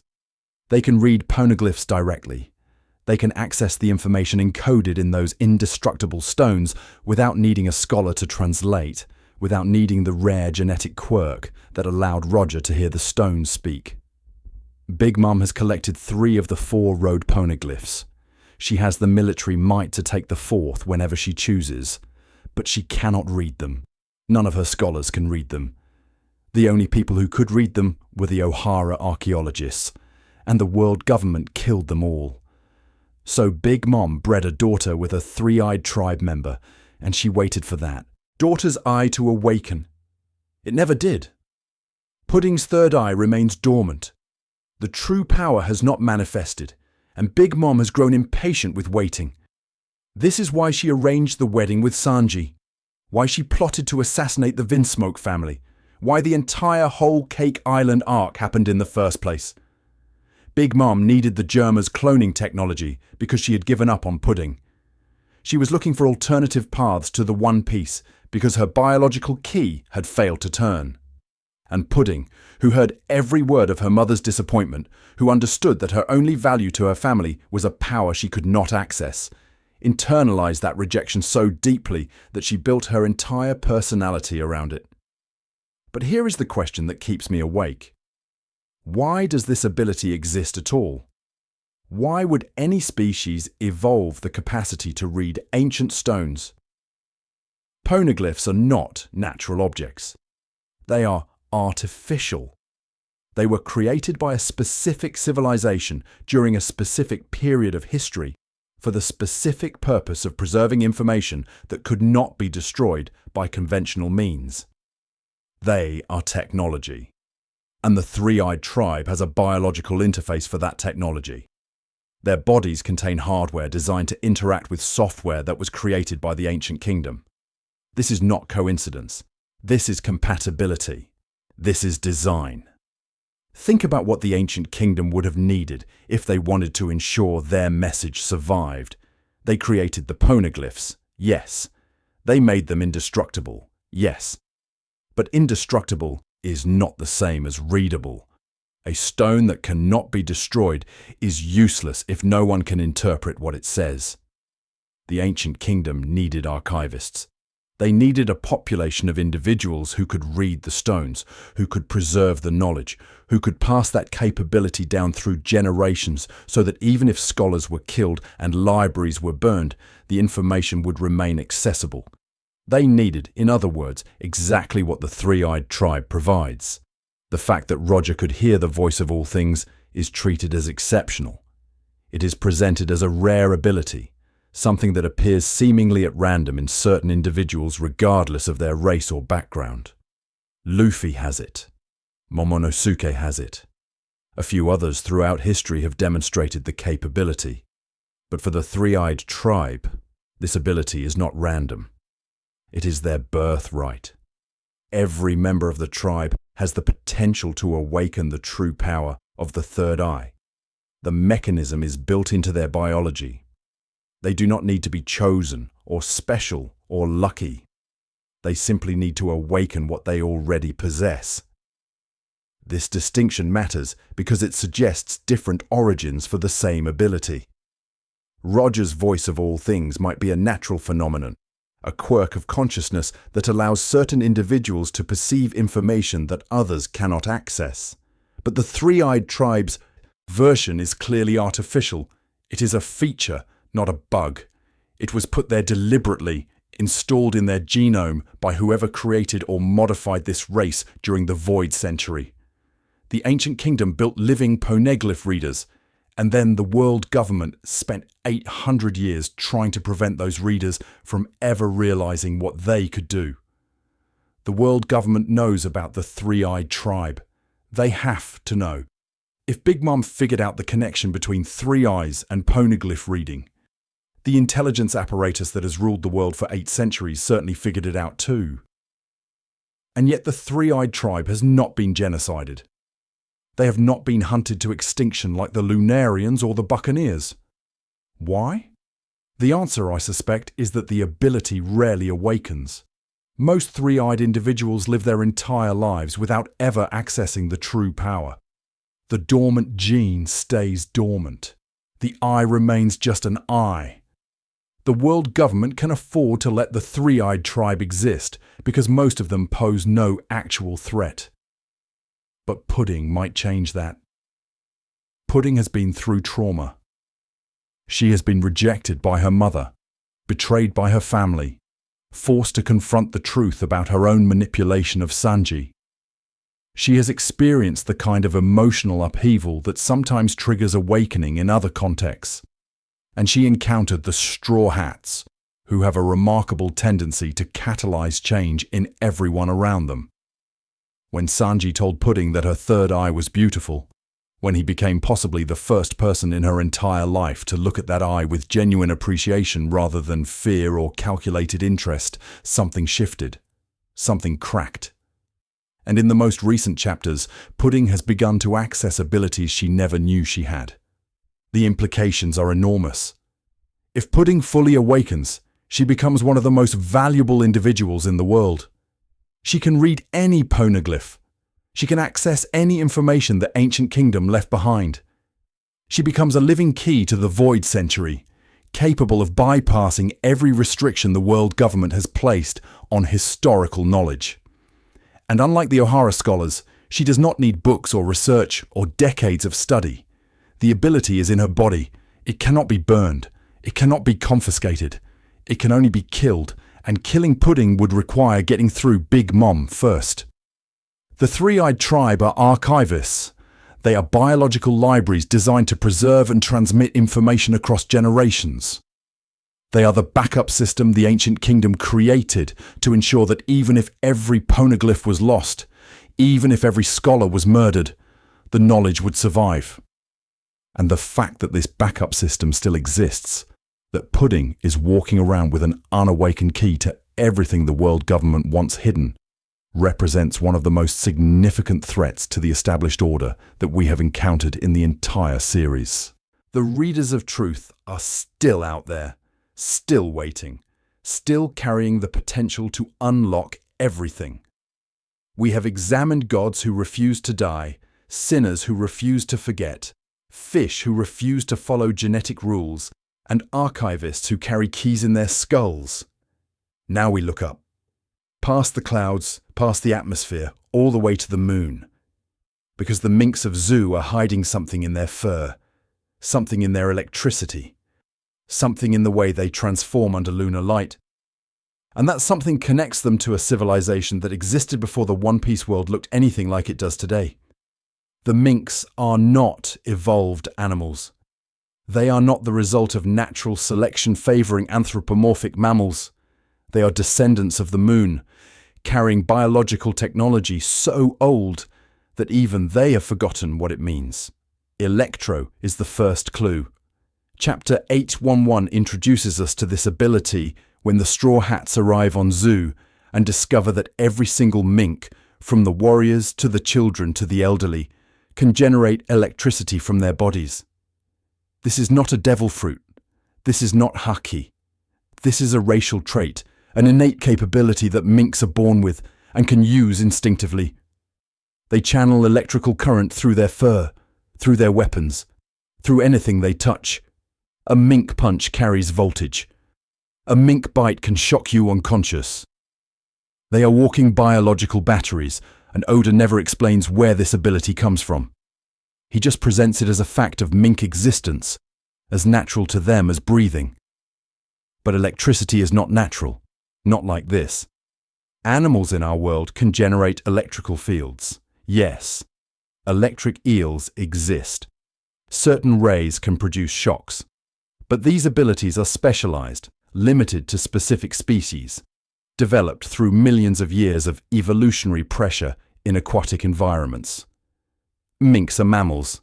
They are furry, warm-blooded, land-dwelling creatures who have no business generating electricity. The ability does not fit their body plan. It does not follow from their apparent evolutionary history. It is an add-on, a feature that was installed rather than evolved, and the only explanation that makes sense is technological. The Sulong transformation confirms this. Chapter 888 shows us what happens when a mink looks at the full moon, and it is one of the most visually stunning sequences in the entire manga. Their fur turns white, their bodies grow larger, more muscular, more powerful. Their eyes go blank and predatory. They become, for lack of a better term, werewolves. Except they are not wolves. They are rabbits and dogs and cats and every other mammalian variant that minks come in. The moon triggers a transformation that amplifies their physical capabilities by an order of magnitude, that pushes them into a bestial combat mode where their strength and speed become almost incomparable. Carrot and Sulong fought an entire fleet. She was bouncing between ships, destroying masts, taking out dozens of enemies with each attack. And she was not even one of the stronger minks. The actual warriors of Zu, the Musketeers and the Guardians, become absolutely terrifying in Sulong. Nekomamushi and Inuarashi, the two rulers of Zu, used Sulong against Kaido's forces, and demonstrated combat power that rivaled the Yonko commanders they were fighting. This transformation is not a marginal improvement. It is a complete upgrade, a shift from baseline capabilities to something approaching superhuman. And it only works under moonlight. That specificity is crucial. The moon is not just a trigger. The moon is a power source. The minks are drawing energy from lunar radiation, from whatever light the moon reflects onto the planet, and using that energy to fuel a biological transformation that would otherwise be impossible. This is not magic. This is photosynthesis with extra steps. This is a biological system designed to interface with a specific celestial body for the purpose of enhancing physical performance. The minks are solar panels that run on moonlight. Enel's cover story changes everything. During the Scopeia arc, Oda sent Enel to the moon, and what he found there was not empty craters and dead rocks. He found ruins. He found technology. He found an ancient civilization that had lived on the moon before descending to the planet below. And he found drawings on the walls depicting 3 races with wings: Skypians, Shandians, Burkans. The winged people of the One Piece world are descendants of moon colonizers who came down to the planet during some ancient migration. This is canon. This is established. The moon was inhabited, and its inhabitants came to Earth. But here is the connection no one talks about. The minks live on Zu. Zu is an elephant.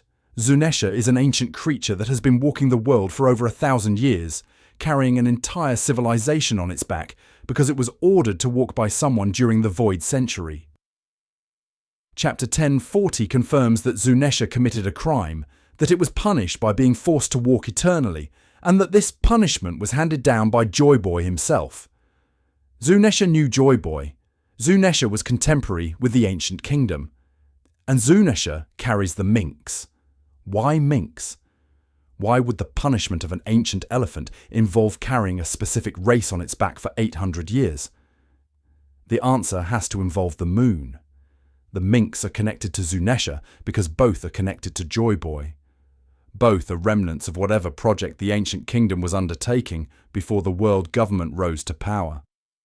The minks were placed on Zunesha for safekeeping, for protection, for the preservation of a biological capability that the ancient kingdom knew would be important in the future. They are soldiers in a war that has not happened yet, carrying lunar technology in their cells, waiting for the moment when their transformation will be needed. The Sulong form is not a curse or a random mutation. It is a weapon system. It is military hardware encoded in biological software, designed to activate under specific conditions and provide devastating combat effectiveness. The ancient kingdom built the minks the same way they built the Fishmen, the same way they built the three-eyed tribe, the same way they might have built or modified every non-human race we have examined. Each race has a purpose. Each race fills a role in some grand design that was interrupted before it could be completed. The Fishmen were meant to colonize the ocean. The Three Eyes were meant to preserve information. And the minks were meant to fight. They are soldiers of the moon. That phrase is not poetry, it is job description. When the final war comes, when whatever conflict the ancient kingdom was preparing for finally arrives, the minks will be on the front lines. Their electro will power weapons we have not seen yet. Their Sulong forms will tear through enemy ranks. They will fulfill the purpose they were created for, the purpose that has been sleeping in their genes for 800 years. And Zunesha will be there too, walking into battle with an army on its back, finally completing the mission that Joy Boy gave it a millennium ago. The biological arsenal is vast. Lunarians who cannot be killed. Buccaneers who cannot forget. Fishmen who can adapt to any ocean. Three Eyes who can read any stone. And minks who can channel the moon itself into physical devastation. Each race a weapon. Each race a piece of a puzzle. Each race waiting, perhaps unknowingly, for the war that will give their existence meaning. We have now catalogued the arsenal. We have dissected the biological capabilities that make each non-human race a threat to world government supremacy. Lunarians with their conditional immortality. Buccaneers with their genetic archives. Fishmen with their modular ocean adaptation. Three Eyes with their stone-reading interface. Minks with their lunar weapon systems. Each race possessing something that defies natural evolution. Something that looks less like the product of random mutation and selective pressure, and more like the output of deliberate engineering. And now we must ask the question that ties all of this together. Who made them? Who designed these capabilities?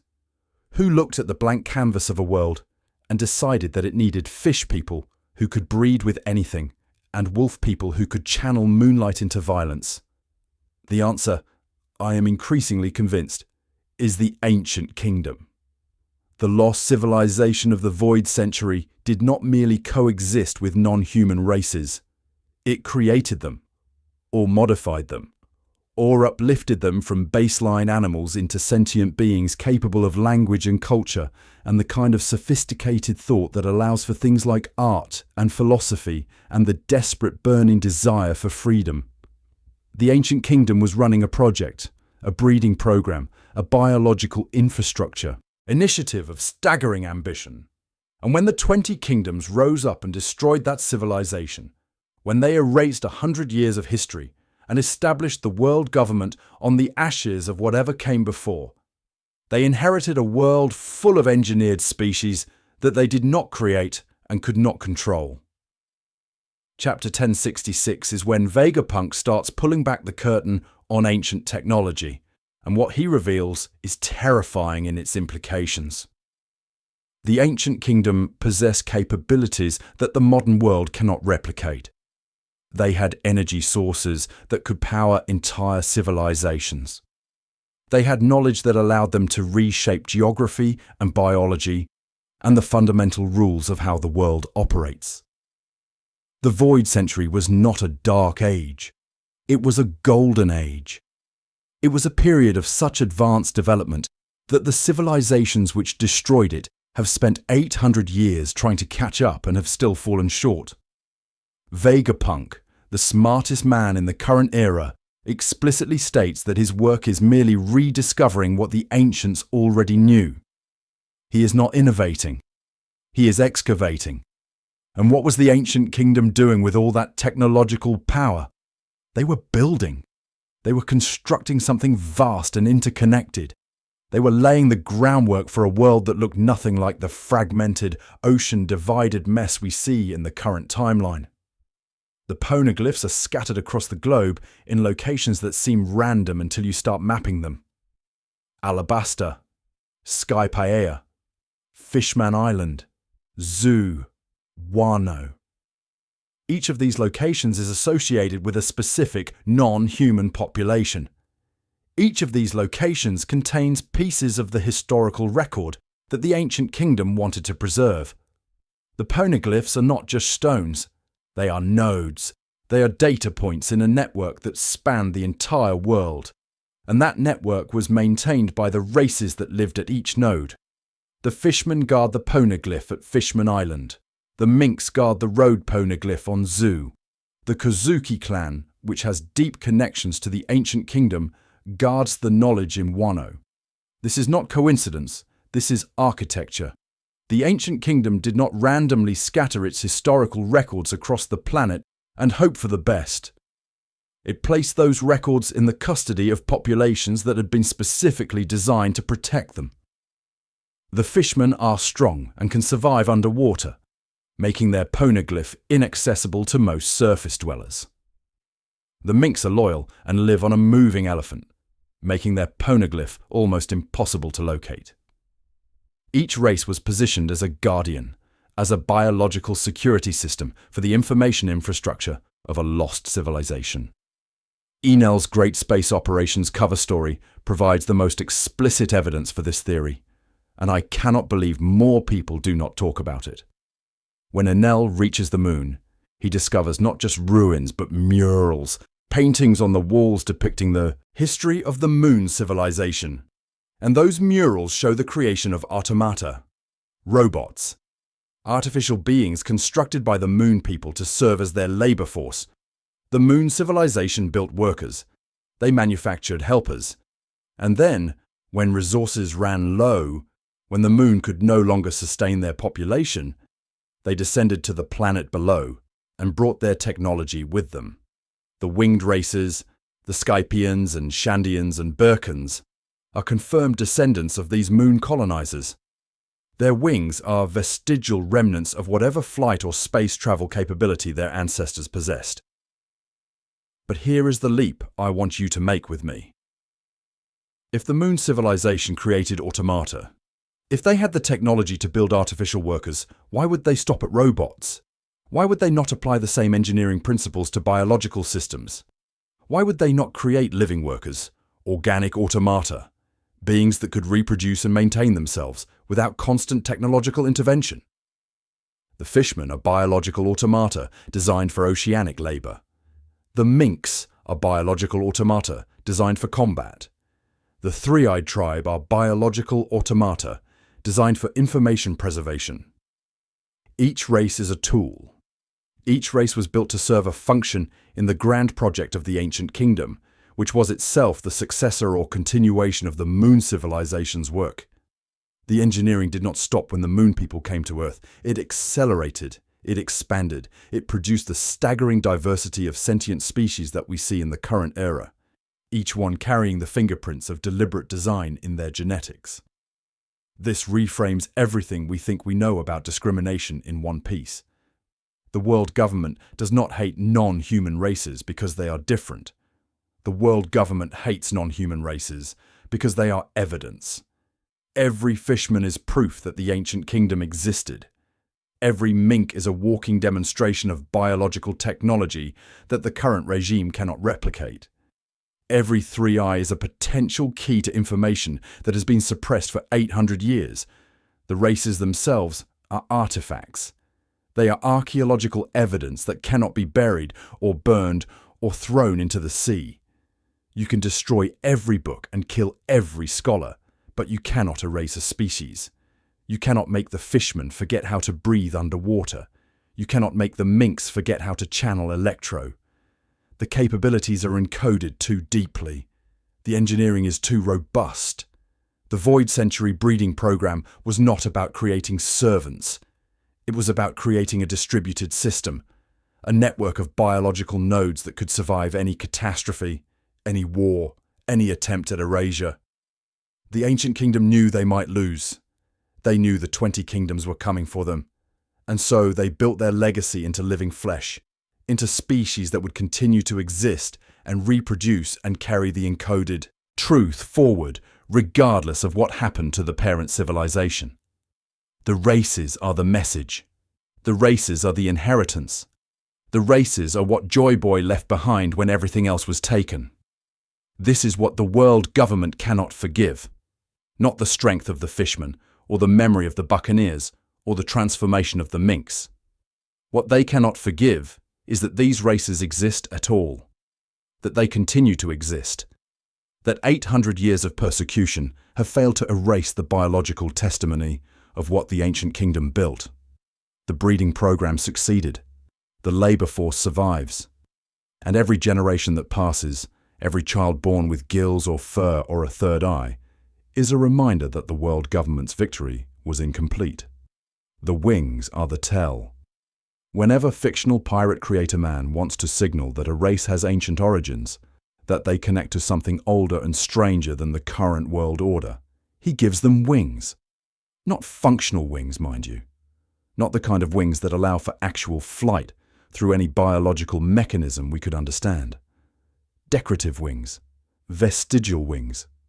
Wings that exist on backs and serve no apparent aerodynamic purpose, but mark their bearers as different, as other, as connected to the sky in ways that ground-dwelling humans can never be. And when you start cataloguing all the winged races in one piece, when you start tracing their histories and their homelands and their mythologies, a pattern emerges that points straight up, past the red line, past the clouds, all the way to the moon. The Skypians have small feathery wings that grow from their backs. The Shandians have similar wings, but with slightly different shapes and configurations. The Burkans, Nell's people, have yet another wing variant.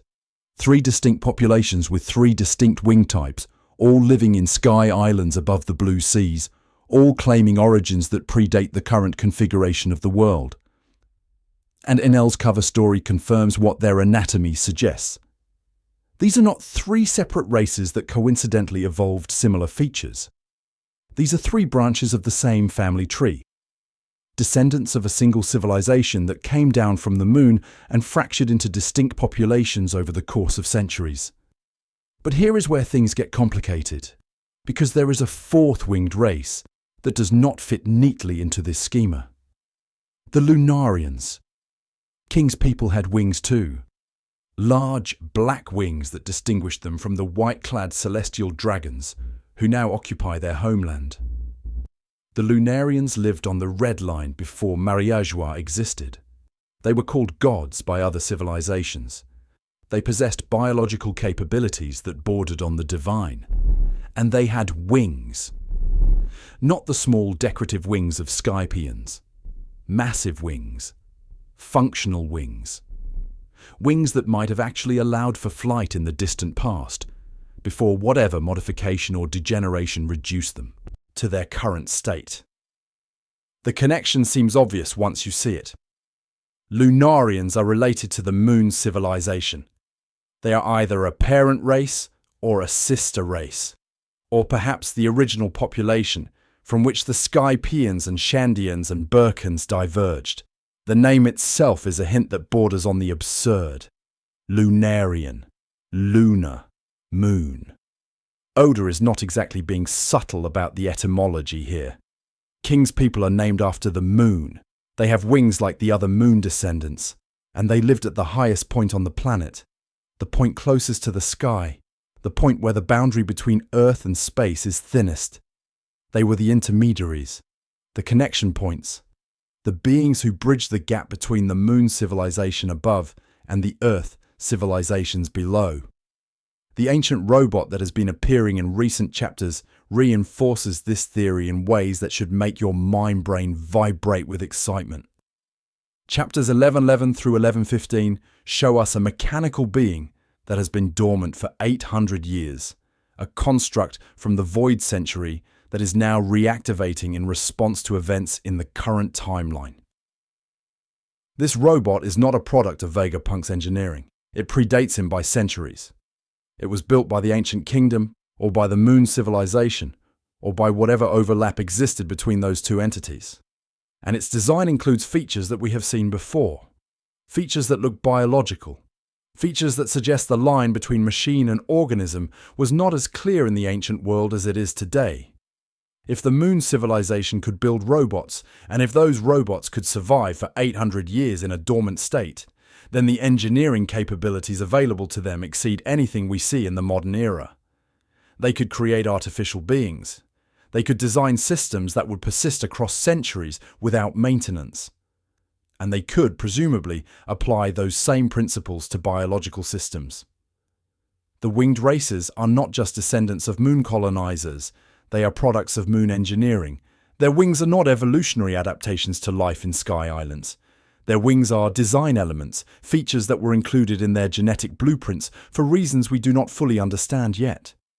Consider the distribution of winged peoples across the One Piece world. Skypians live in the White Sea and the White Sea, the cloud layers above the normal atmosphere.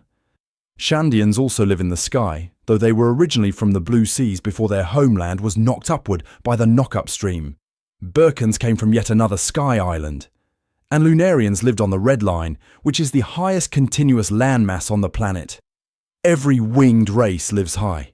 Every winged race seeks altitude. Even when they are displaced, even when circumstances force them to lower elevations, they gravitate back toward the sky. This is not cultural preference. This is biological imperative. They were designed to live high because that is where they came from. That is what their wings are telling us. That is the vestigial memory encoded in their anatomy. The wings do not work for flight because they do not need to work for flight anymore. They work for something else. Something related to the vacuum of space, or the thin atmosphere of the moon, or the specific conditions that existed during the migration from lunar colony to planetary surface. The wings might have been for temperature regulation in the cold of space. They might have been for maneuvering in low gravity. They might have been for interfacing with technology that no longer exists. Whatever their original function, that function became obsolete when the moon civilization completed its descent, and the wings remained as markers, as identifiers, as biological flags that say this being comes from above. The Lunarians kept more than wings. They kept the flame. They kept the durability. They kept the capabilities that made them gods to lesser peoples. And perhaps that is why they were targeted for extinction while the Skypians and Shandians and Burkans were merely marginalized. The Sky Island peoples lost their power when they lost their technology. They became simple villagers, living on clouds and practicing pale imitations of the civilization their ancestors built. But the Lunarians retained the biological enhancements. The Lunarians were still dangerous. The Lunarians could still do things that threatened the New Order, and so the New Order killed them. This is the Lunar Connection, a civilization on the moon that reached its population limits and descended to the planet below.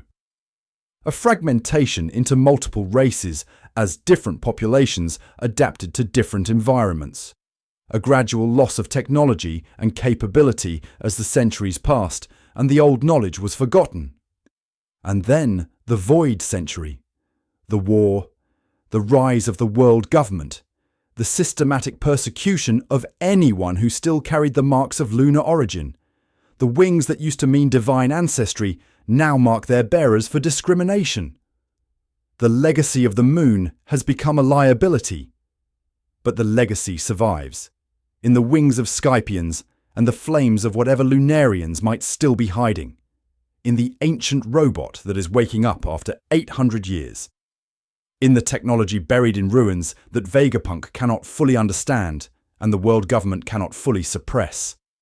The moon civilization is not gone. It is distributed, scattered across the sky and the sea and the red line itself, waiting, like everything else in this world, for the dawn that will bring all the pieces back together. Everything we have discussed so far operates on an assumption that I want to challenge now. We have been talking about the ancient kingdom as if it were the beginning.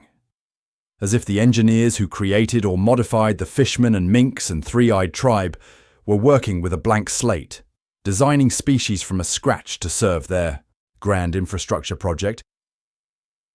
But what if that assumption is wrong? What if there was something here before the ancient kingdom? What if the engineers were not creating in a vacuum but building on top of foundations that already existed? The giants of Elbaf force us to confront this possibility because giants do not fit the pattern. Giants are not engineered. Giants are old. Giants might be the original inhabitants of this world, the baseline from which everything else was measured and modified. The lifespan alone should make you suspicious. Giants live for 300 years. This is not an estimate or a rumor. This is confirmed biology. A giant who is considered middle-aged by their cultural standards has been alive longer than most human civilizations last. They have institutional memory that spans generations of human history. They remember things that humans have forgotten. They carry oral traditions that predate written records. And 300 years is not just a long time to live. It is suspiciously close to the length of the Void Century plus the centuries since. A giant born at the start of the Void Century could theoretically still be alive today. A giant who witnessed the fall of the ancient kingdom could, in principle, walk among us right now, carrying first-hand knowledge of what actually happened. The world government is aware of this. They have to be. And yet giants are not persecuted the way other long-lived or biologically exceptional races are persecuted. Giants serve in the Marines. Giant pirates roam the seas with bounties, but not with the kind of targeted extermination that we see applied to Lunarians or Buccaneers. The discrimination against giants exists, certainly. They are too big for most human infrastructure. They are isolated on Elbaf and a few other locations.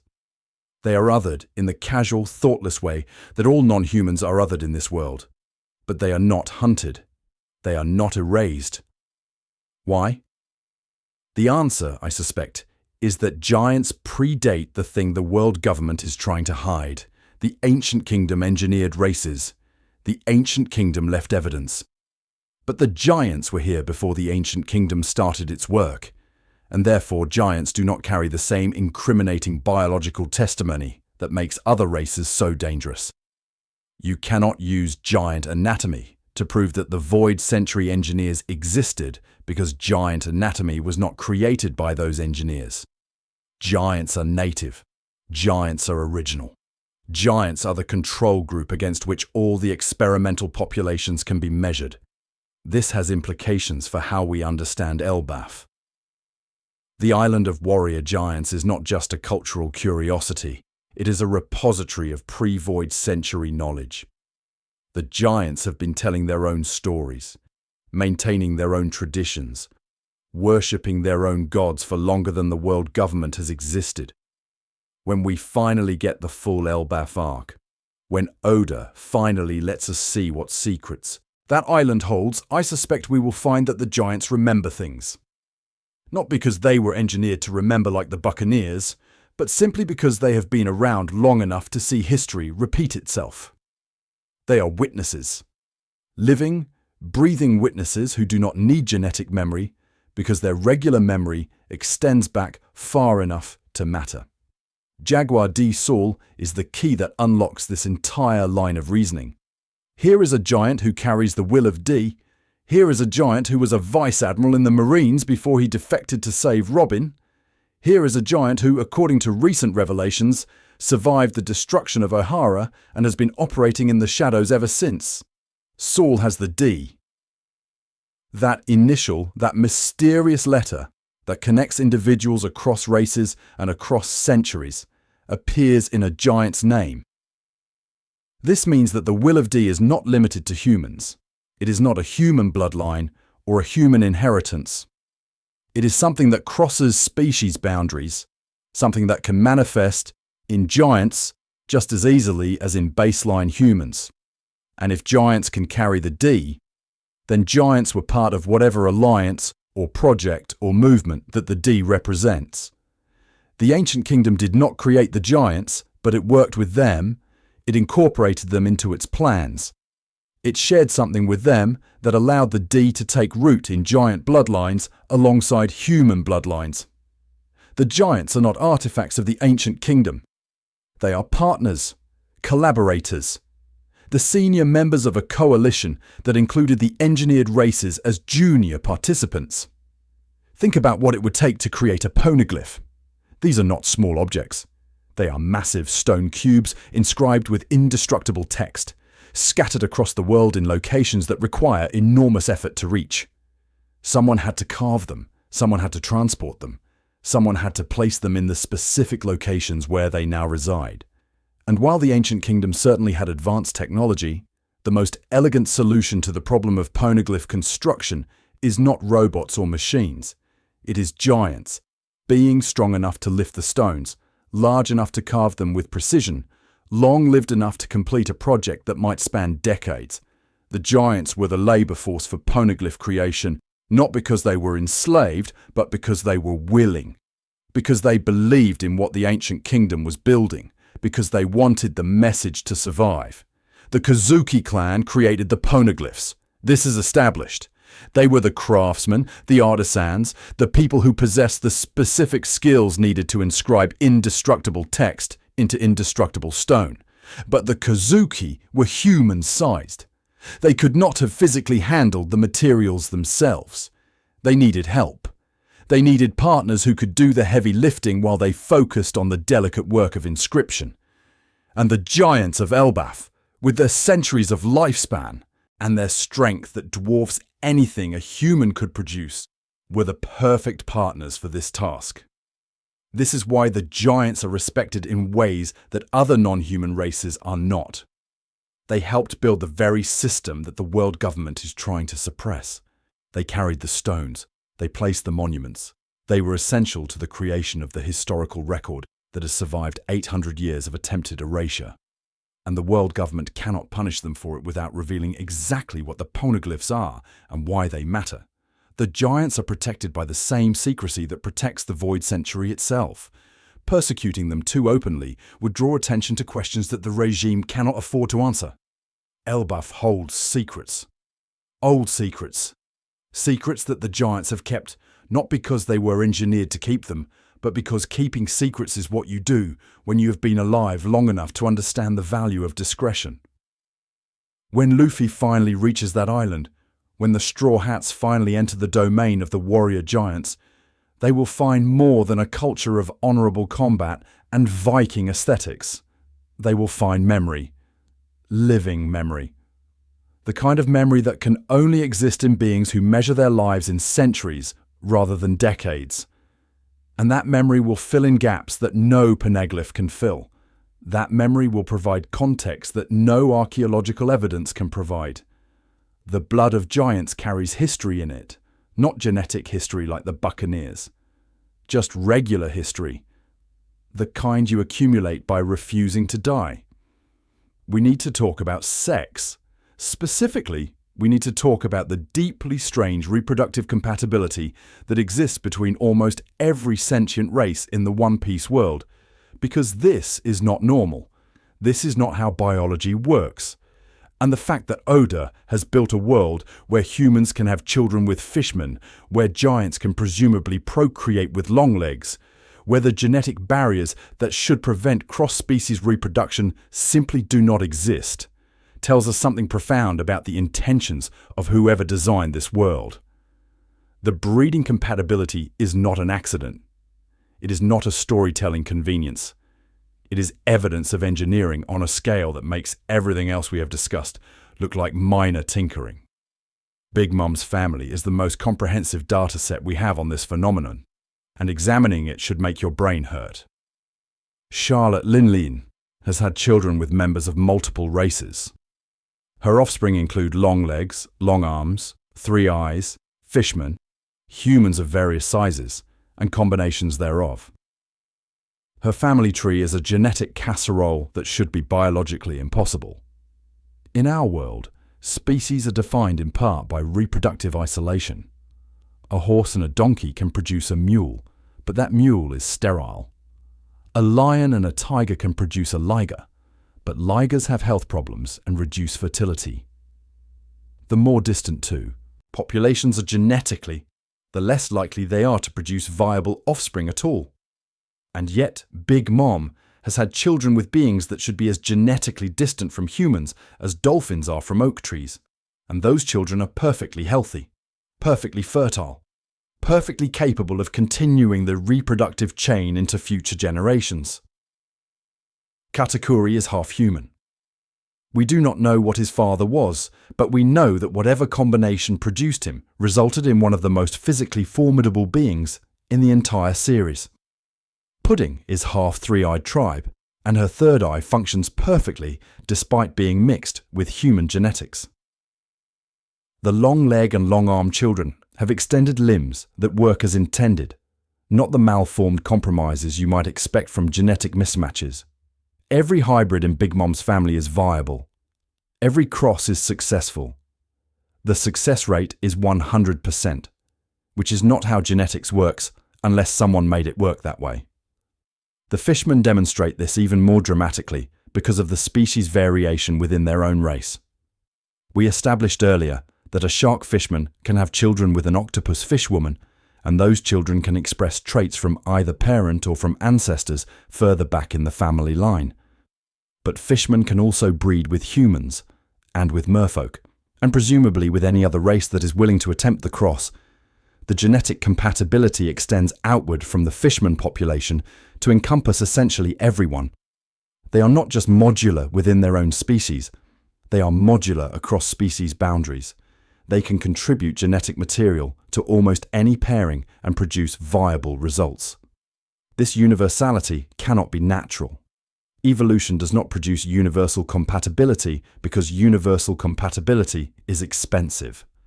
Maintaining the genetic machinery to produce offspring with multiple different species requires resources that could otherwise be spent on specialization.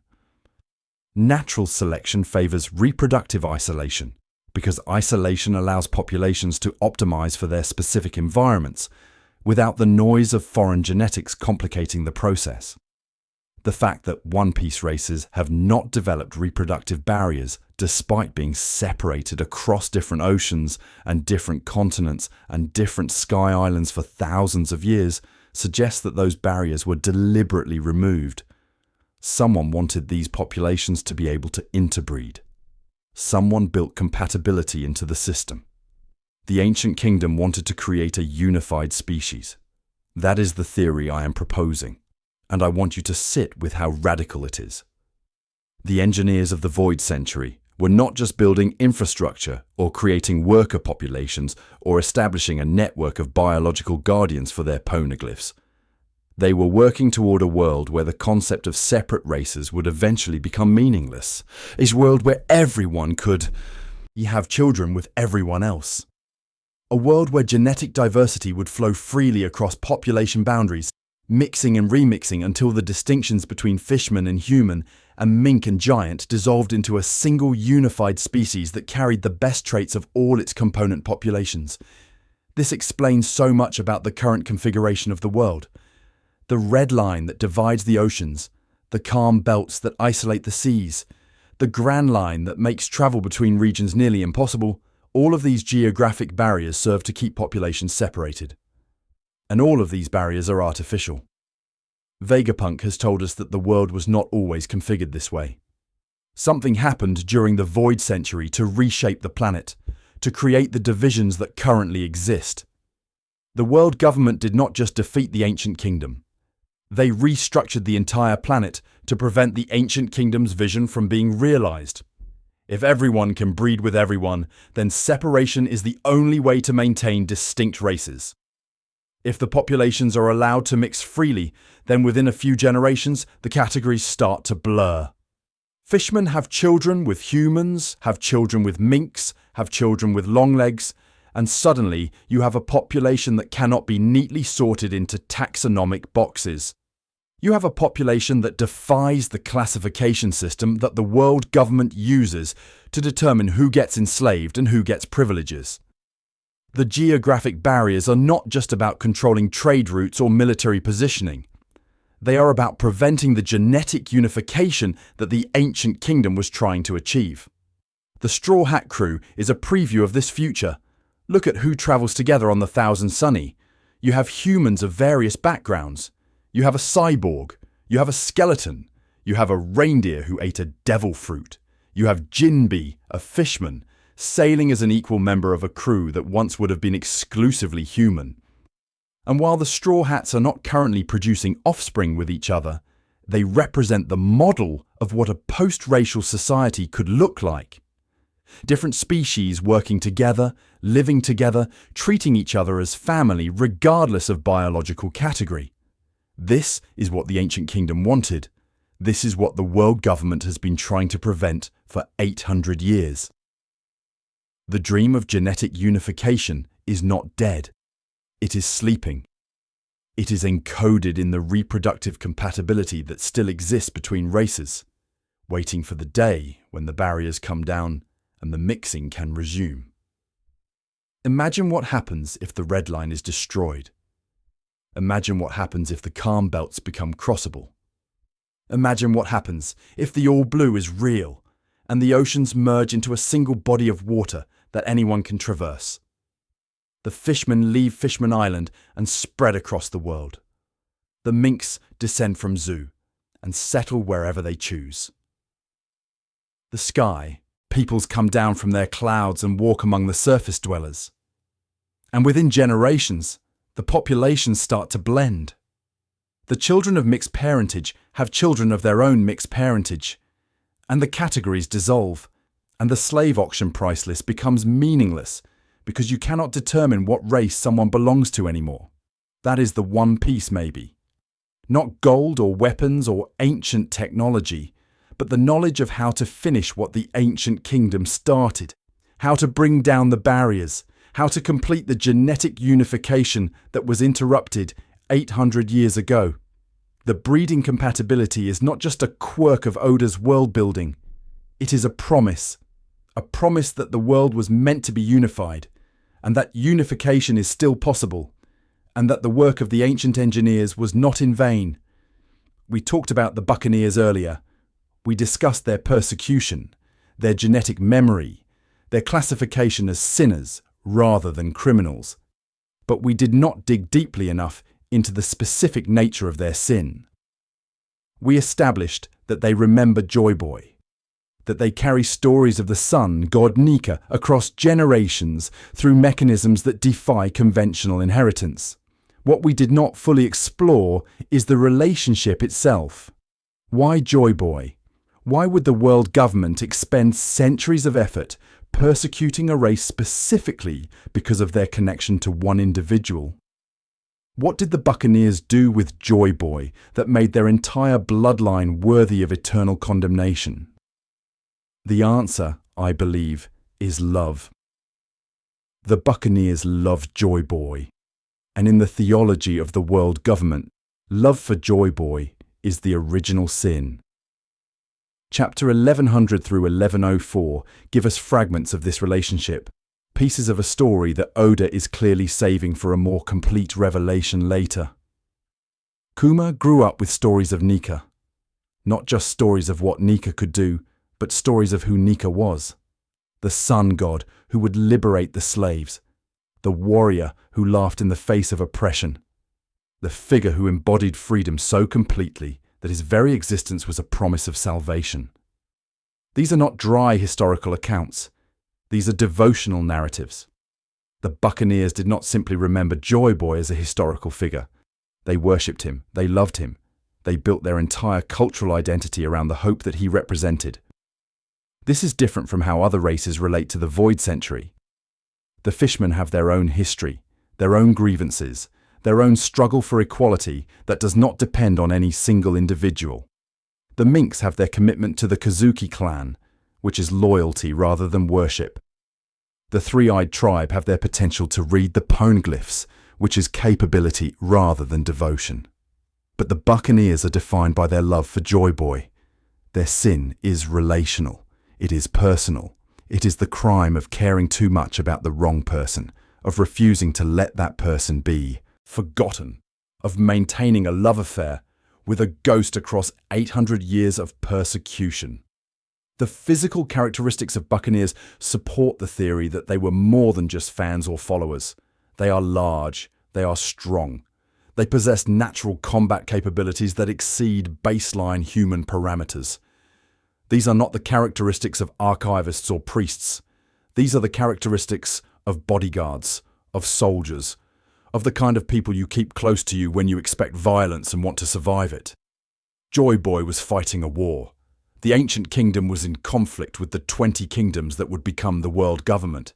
And in that war, Joy Boy would have needed protection.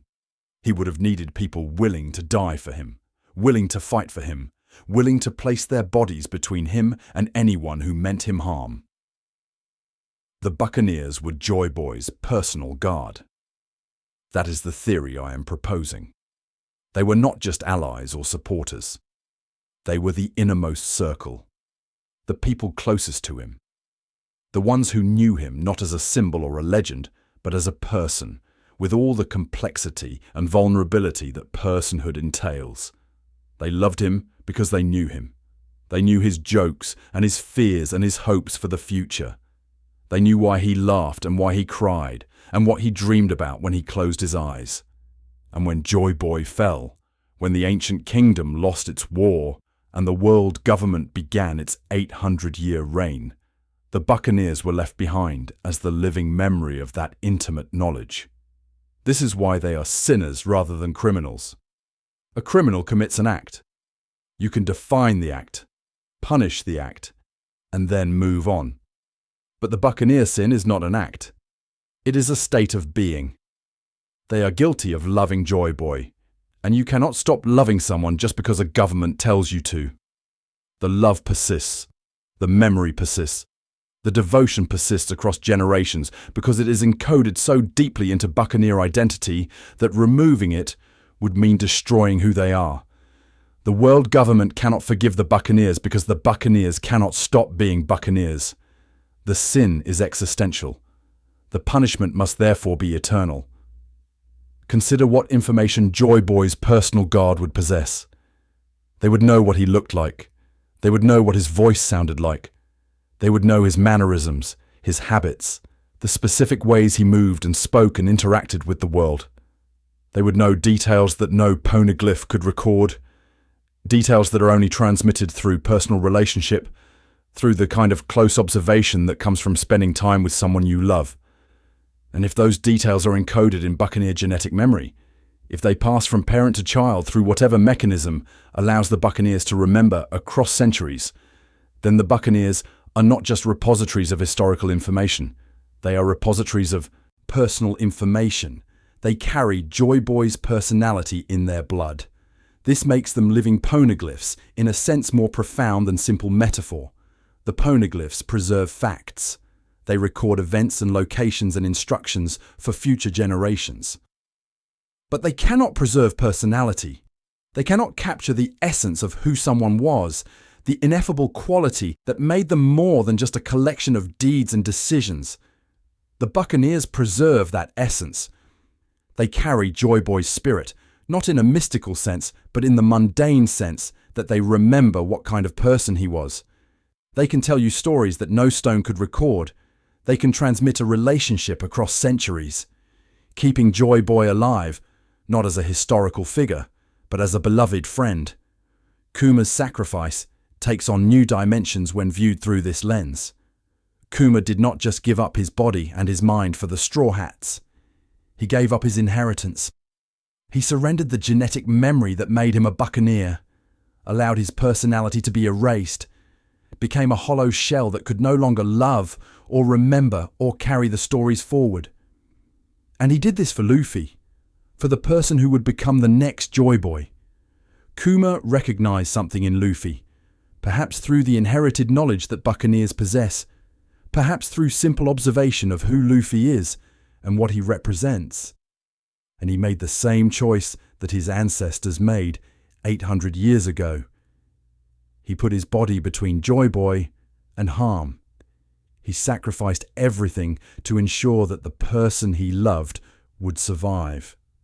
The Buccaneer sin is love, and the Buccaneer redemption is also love. They were punished for 800 years because they could not stop loving someone the world government wanted forgotten.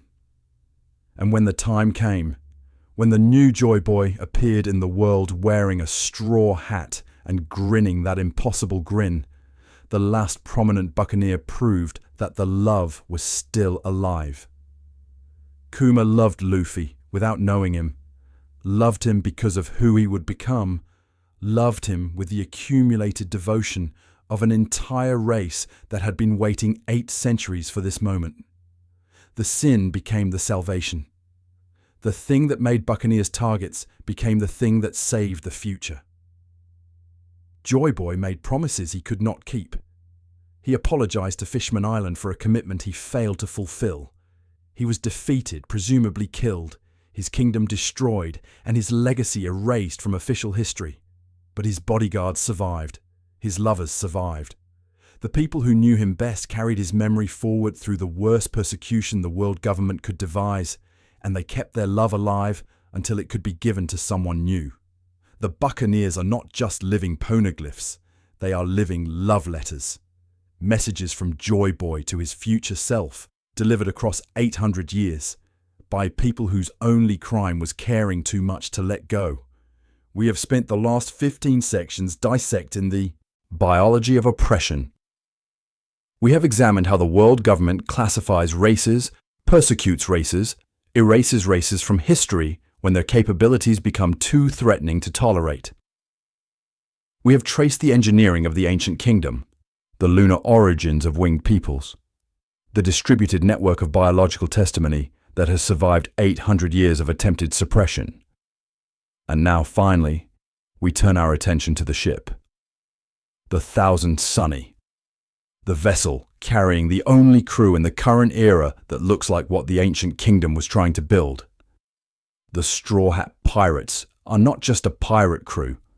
They are a prototype, a proof of concept, a living demonstration that the post-racial future Oda has been foreshadowing is not only possible, but already exists in miniature, sailing across the Grand Line and punching anyone who suggests that different species cannot be family.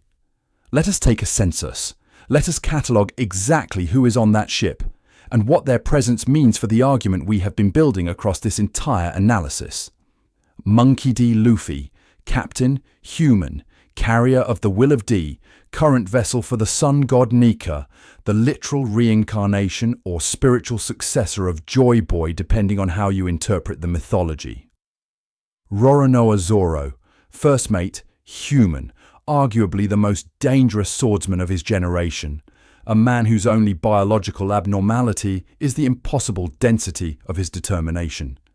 Nami, Navigator, Human, adopted into a Fishman-adjacent family, raised by a woman who made no distinction between her biological daughter and the orphan she took in.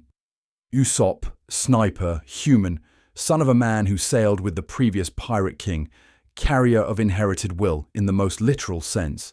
Sanji, Cook, Human, biologically modified by Germa science but rejecting that modification through sheer force of emotional refusal. Tony Chopper, Doctor, Reindeer, who ate the human fruit, a being who exists in the liminal space between animal and person and has chosen personhood through the exercise of medicine and compassion. Nico Robin, archaeologist, Human, the sole survivor of a knowledge-based genocide, the only person alive who can read the poneglyphs through scholarly training rather than biological interface. Frankie, Shipwright, Human converted to cyborg, a man who has replaced so much of his original body with machinery that the question of what constitutes human becomes genuinely philosophical. Brooke, musician, Human who died and came back as a skeleton through devil fruit powers, a being whose continued existence challenges every definition of life and death we might propose. And Jinbei, helmsman, fishman, former warlord of the sea, the first non-human to officially join the crew as a full member. That last addition is the one that matters most for our purposes. Jinbei joining the Straw Hats was not just a narrative beat, it was a statement. For the first time in the story, a fishman is not an ally, not a friend, not someone the crew helps and then leaves behind. Jinbei is family. He lives on the ship. He shares their meals. He participates in their idiotic adventures and their deadly, serious battles alike. He is, in every meaningful sense, a straw hat. And his presence transforms the crew from a human pirate gang with unusual friends into something genuinely unprecedented. A multi-species unit operating as equals. Chapter 1044 recontextualizes Luffy in ways that make this multi-species crew feel even more intentional. Luffy is not just a rubber man. He is the inheritor of a mythological legacy that spans the entire history of the One Piece world. He is Joy Boy. He is Nika.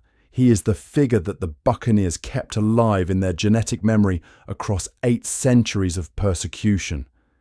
And Joy Boy, whatever else he was clearly someone who worked across species boundaries. He had relationships with Fishmen. He made promises to Fishman Island. He had Buccaneer bodyguards who loved him enough to become living archives of his existence. Joy Boy was not a human supremacist. He was the opposite. He was someone who saw the engineered races as partners, as allies, as people worthy of commitment and sacrifice. Luffy inherited that perspective. Not consciously, not through any explicit teaching, but through the ineffable process by which will transmits across generations in the One Piece world. Luffy does not care what species his crewmates are. This is not tolerance. This is not the enlightened acceptance of someone who has learned to see past differences. This is genuine indifference to categories that Luffy does not find meaningful. When he met Chopper, he did not see a reindeer who had eaten a devil fruit. He saw a funny guy with a great hat who should join his crew. When he met Jinbei, he did not see a fishman with political complications. He saw a strong fighter who loved Ace, who could be trusted, who belonged with them. Luffy's species blindness is so complete that it approaches the pathological, and that pathology is precisely what makes him qualified to be Joy Boy's successor. The Straw Hat crew is the ancient kingdom's vision realized in miniature. Look at what they have. They have a human who can read poneglyphs. They have a being who bridges the gap between animal and person. They have a skeleton who proves that death is negotiable. They have a cyborg who demonstrates that humanity can be augmented without being lost. And they have a fishman, a full-fledged member of the race that has suffered most visibly under world government oppression, treated as an equal by everyone on board. If you wanted to design a crew that embodied the post-racial future, you could not do better than what Oda has assembled on the Thousand Sunny. This is not accidental. Fictional pirate creator man does not do accidents. Every character addition, every crew composition choice, every decision about who gets to wear the Straw Hat flag has been deliberate. Oda has been building toward a confrontation between two visions of the world. The world government's vision, where races are sorted into hierarchies and kept separated by geographic barriers and legal discrimination. And Joy Boy's vision, where races work together as equals, where the engineered compatibility built into their genetics is allowed to express itself, where the categories dissolve into a single family that happens to contain fishmen and reindeer and skeletons and whatever Frankie counts as at this point. The Straw Hats are going to win. We know this. Shonen manga does not end with the villains triumphant and the protagonists destroyed. Luffy will find the One Piece. Luffy will become Pirate King. And when he does, the model he has built on his ship will become the model for the world. The crew is the template. The Thousand Sunny is the blueprint. What Oda has shown us working in miniature will scale up to encompass oceans and continents and every species that has been waiting 800 years for the dawn to arrive. The census is complete. Humans, fishmen, reindeer, cyborgs, skeletons, and whatever Luffy is now that Nika has awakened. All of them sailing together. all of them fighting together, all of them proving, through their mere existence as a functioning unit, that the world government's taxonomy of races is artificial and unnecessary and destined to be overthrown. The letter haunts this story, a single initial, placed in the middle of names, connecting individuals who have no apparent blood relation, no shared ancestry, no reason to be linked, except that they all carry this mysterious mark of inheritance, the will of D, the natural enemies of the gods, the people who smile at death and laugh in the face of execution and seem constitutionally incapable of accepting that the world must remain as it is. We have danced around this mystery throughout our analysis, touching on it when discussing Jaguar D. Saul and the implications of a giant carrying the initial. Now we confront it directly, because the D is not a family name. It is not a bloodline. It is something stranger and more significant. The D is a genetic marker engineered to appear across species, designed to ensure that the ancient kingdom's will would resurface no matter how thoroughly the world government tried to erase it. Consider the distribution. Monkey D. Luffy is human, presumably of entirely human ancestry, carrying the D through his father Dragon and his grandfather Garp. Portgas D. Ace was human, son of the Pirate King, executed on a scaffold at Marineford while grinning because that is what D carriers do when they die. Trafalgar D. Waterlaw is human, survivor of a genocide, operator of one of the most powerful devil fruits in existence, walking around with death in his name and the D in his identity. Marshall D. Teach is human, though his biology is strange enough that people have speculated about hidden modifications or unusual ancestry. Goldie Roger was human, the man who started this entire era, who laughed when he reached Laugh-Tale and smiled when the blade fell. Portgas D. Rouge was human, a woman whose only notable feat was holding her pregnancy for 20 months through sheer determination so that her son would not be born into immediate execution. Human after human after human. The pattern seems clear until you hit Jaguar D. Saul, and then the pattern explodes. Saul was a giant, a full-blooded, Elbaf-descended giant with no human ancestry whatsoever. And he carried the D. He carried it proudly, mentioned it explicitly, demonstrated the characteristic D behavior of laughing in impossible circumstances, and refusing to accept that injustice must be tolerated. A giant with the will of D. A non-human inheritor of whatever legacy this initial represents. The implications are staggering once you let yourself think about them. If the D can appear in giants, it can appear in anyone. The D is not limited to human bloodlines, because it was never a human bloodline to begin with. It is a marker, a tag, a genetic flag that was inserted into multiple populations simultaneously, designed to express itself across species boundaries, intended to create a distributed network of individuals who would carry the ancient kingdom's will forward regardless of their racial background. The D is engineered resistance. It is rebellion encoded into DNA. It is the ancient kingdom's insurance policy against total defeat, a guarantee that even if their civilization was destroyed and their history erased, their spirit would keep manifesting in individuals scattered across every race and every ocean. Chapter 1085 gives us Imu's reaction to the D, and that reaction tells us everything we need to know about how seriously the world government takes this threat. Imu, the shadow ruler, the being who sits on the empty throne and makes decisions about which lights need to be extinguished, specifically identifies the D as a problem, not a curiosity. Not an interesting historical footnote, a problem.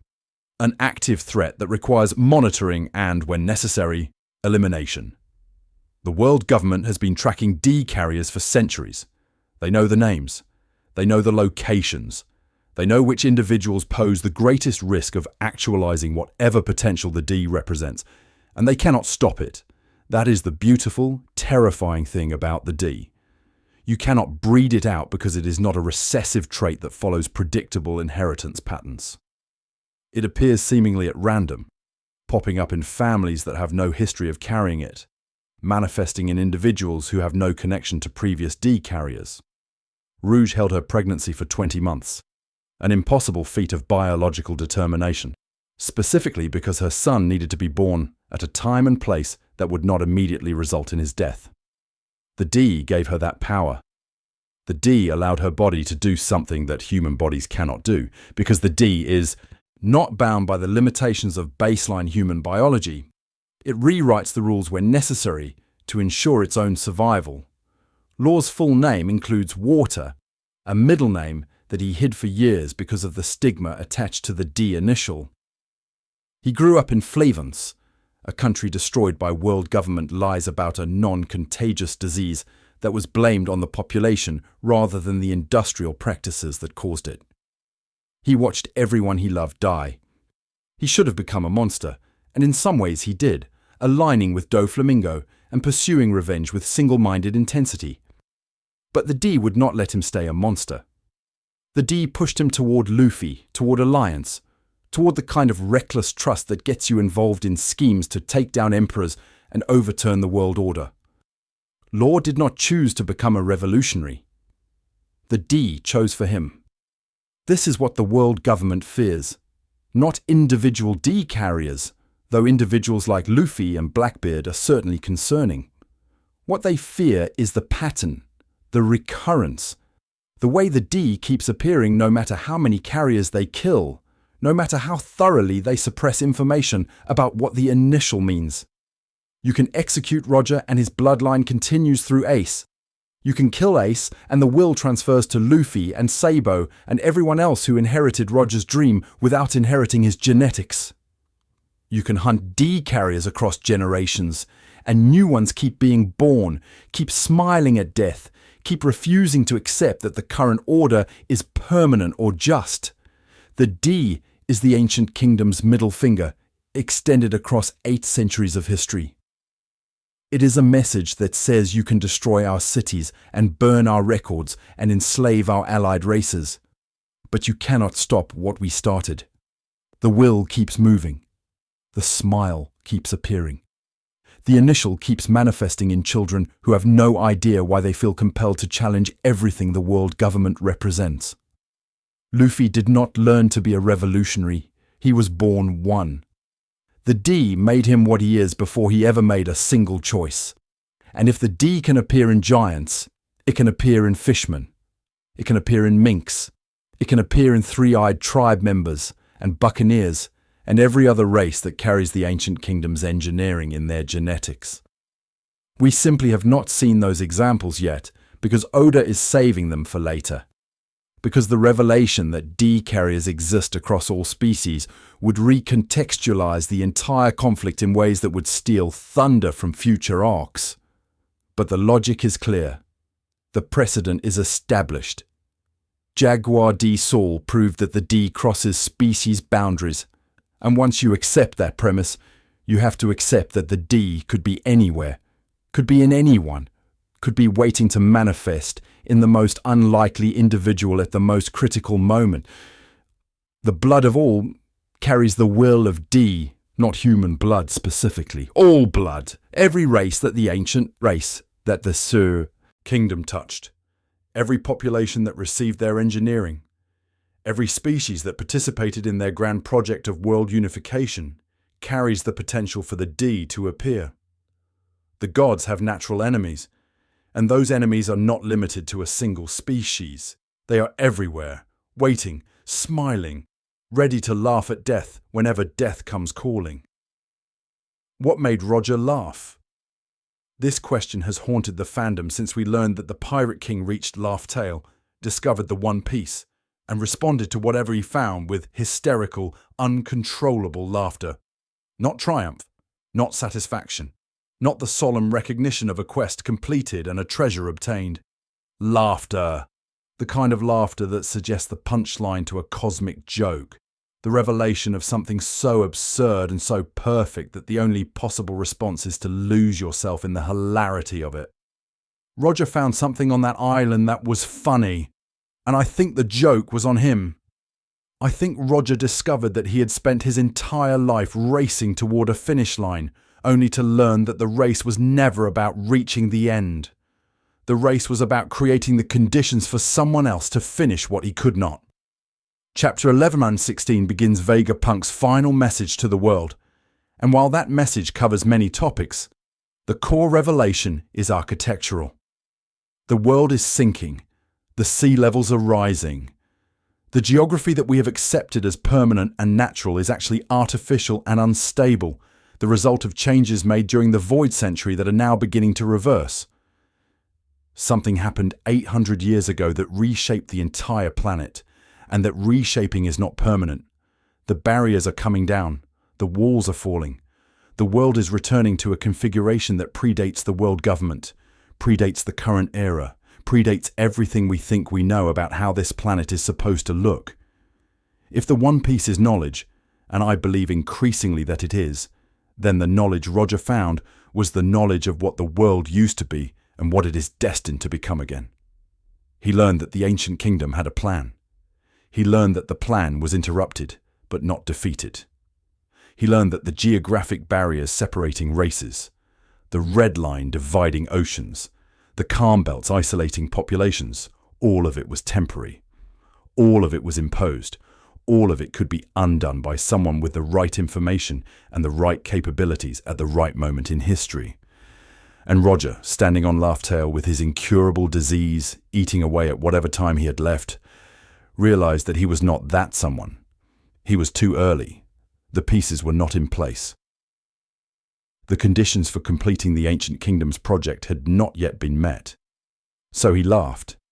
He laughed because after everything he had done, after crossing the Grand Line and conquering the New World and becoming the most powerful pirate in history, he was still just a setup man, a John the Baptist figure preparing the way for someone who would come after.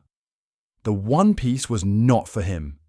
The One Piece was for the person who would arrive when the world was ready, when the barriers were weak enough to break, when the races were positioned to reunify, when all the scattered elements of the ancient kingdom's legacy could finally come together.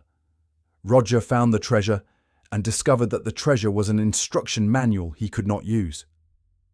The genetic unification we discussed earlier requires more than just willingness. It requires infrastructure. It requires the destruction of geographic barriers that keep populations separated. It requires the dismantling of political systems that enforce racial hierarchies. It requires, in all probability, the physical destruction of the Red Line, which would merge the oceans into one and eliminate the calm belts and transform the entire planet into something navigable by any species capable of building a boat.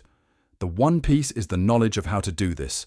The One Piece is the blueprint for completing the Ancient Kingdoms project, for bringing down the walls and letting the engineered compatibility express itself, for creating the unified world that was always supposed to exist. Roger could not destroy the Red Line. He was dying. His crew was powerful, but not powerful enough to wage war against the entire world government while their captain counted down his final days. And perhaps more importantly, the alliances were not in place. The Fishmen were still trapped on Fishmen Island, the minks were still isolated on Zoo. The remnants of the ancient kingdom's engineered races were scattered and suppressed and unaware of their own potential. Roger had the knowledge, but not the army. He had the instructions, but not the labor force.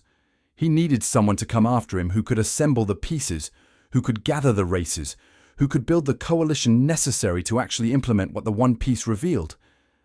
Enter Luffy. Enter the Straw Hats. Enter a crew that already contains fishmen and former enemies, and the only scholar capable of reading poneglyphs, and the spiritual inheritor of Joy Boy himself. Luffy is doing what Roger could not. He is building relationships across species boundaries. He is creating alliances with populations that have been isolated for centuries. He freed Fishman Island from Big Mom's shadow. He liberated Wano from Kaido's tyranny. He has connections to Zoo, to Alabasta, to Dressrosa, to every kingdom and territory that owes him gratitude for the impossible things he has accomplished. When Luffy reaches Laugh Tale, he will not arrive alone. He will arrive at the head of a coalition that spans every ocean and every race, a fleet capable of actually using the knowledge that the One Piece contains. And he will laugh too. I am certain of this. Luffy will discover the same joke that Roger discovered, the cosmic humor of a treasure that is not gold, as or gems, but a set of instructions for remaking the world. But unlike Roger, Luffy will find the joke inspiring rather than frustrating, because Luffy has already been building the thing the instructions describe. He has already been creating the multi-species coalition that the ancient kingdom envisioned. He did not need the One Piece to tell him that fishmen and humans should be friends. He figured that out on his own, by being himself, by treating everyone he meets as a potential crewmate, regardless of their species or background. The One Piece will not change Luffy's goals. It will simply confirm that his goals were correct all along. The treasure is permission. The treasure is validation. The treasure is the ancient kingdom reaching across 800 years to say, yes, this is what we wanted. This is what we died for. This is the future we were trying to build before the world government destroyed us. Luffy will find that message and he will understand it. And he will do what Joy Boy could not do, what Roger could not do, what no one has been able to do since the Void Century ended. He will break the barriers. He will reunify the world. He will complete the genetic project that has been waiting for 8 centuries to reach its conclusion. The One Piece is not a thing. It is a task. It is the final mission of the ancient kingdom, encoded into whatever medium Joy Boy used to preserve it, waiting for the inheritor who would be capable of carrying it out. Roger found the mission and could not complete it. Luffy will find the mission and laugh and roll up his sleeves and get to work. Because that is what Luffy does. That is what he has always done. He sees a problem that everyone else considers impossible, and he solves it by refusing to accept that impossible is a real category. The One Piece is the biggest problem.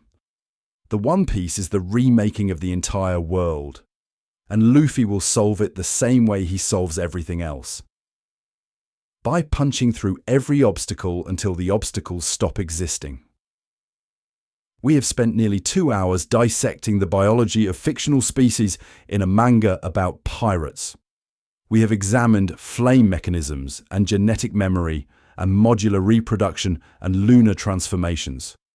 We have built theories about ancient engineering projects and cross-species markers and treasures that are actually instructions for remaking the world. And now, before we reach our conclusion, we need to step back and acknowledge what Oda has actually been doing this entire time. Because One Piece is not just a story, it is an argument. It is a 27-year-long thesis about how discrimination works, why it persists, and what it would take to finally end it. Fictional pirate creator man did not build the most comprehensive system of fictional racism in manga history because he thought it would be cool. He built it because he has something to say about the real world, and fiction is the safest way to say it. The Fishmen Island arc is where Oda's intentions become impossible to ignore. This is the arc where he stops being subtle, where he puts the allegory front and center and dares you to miss it.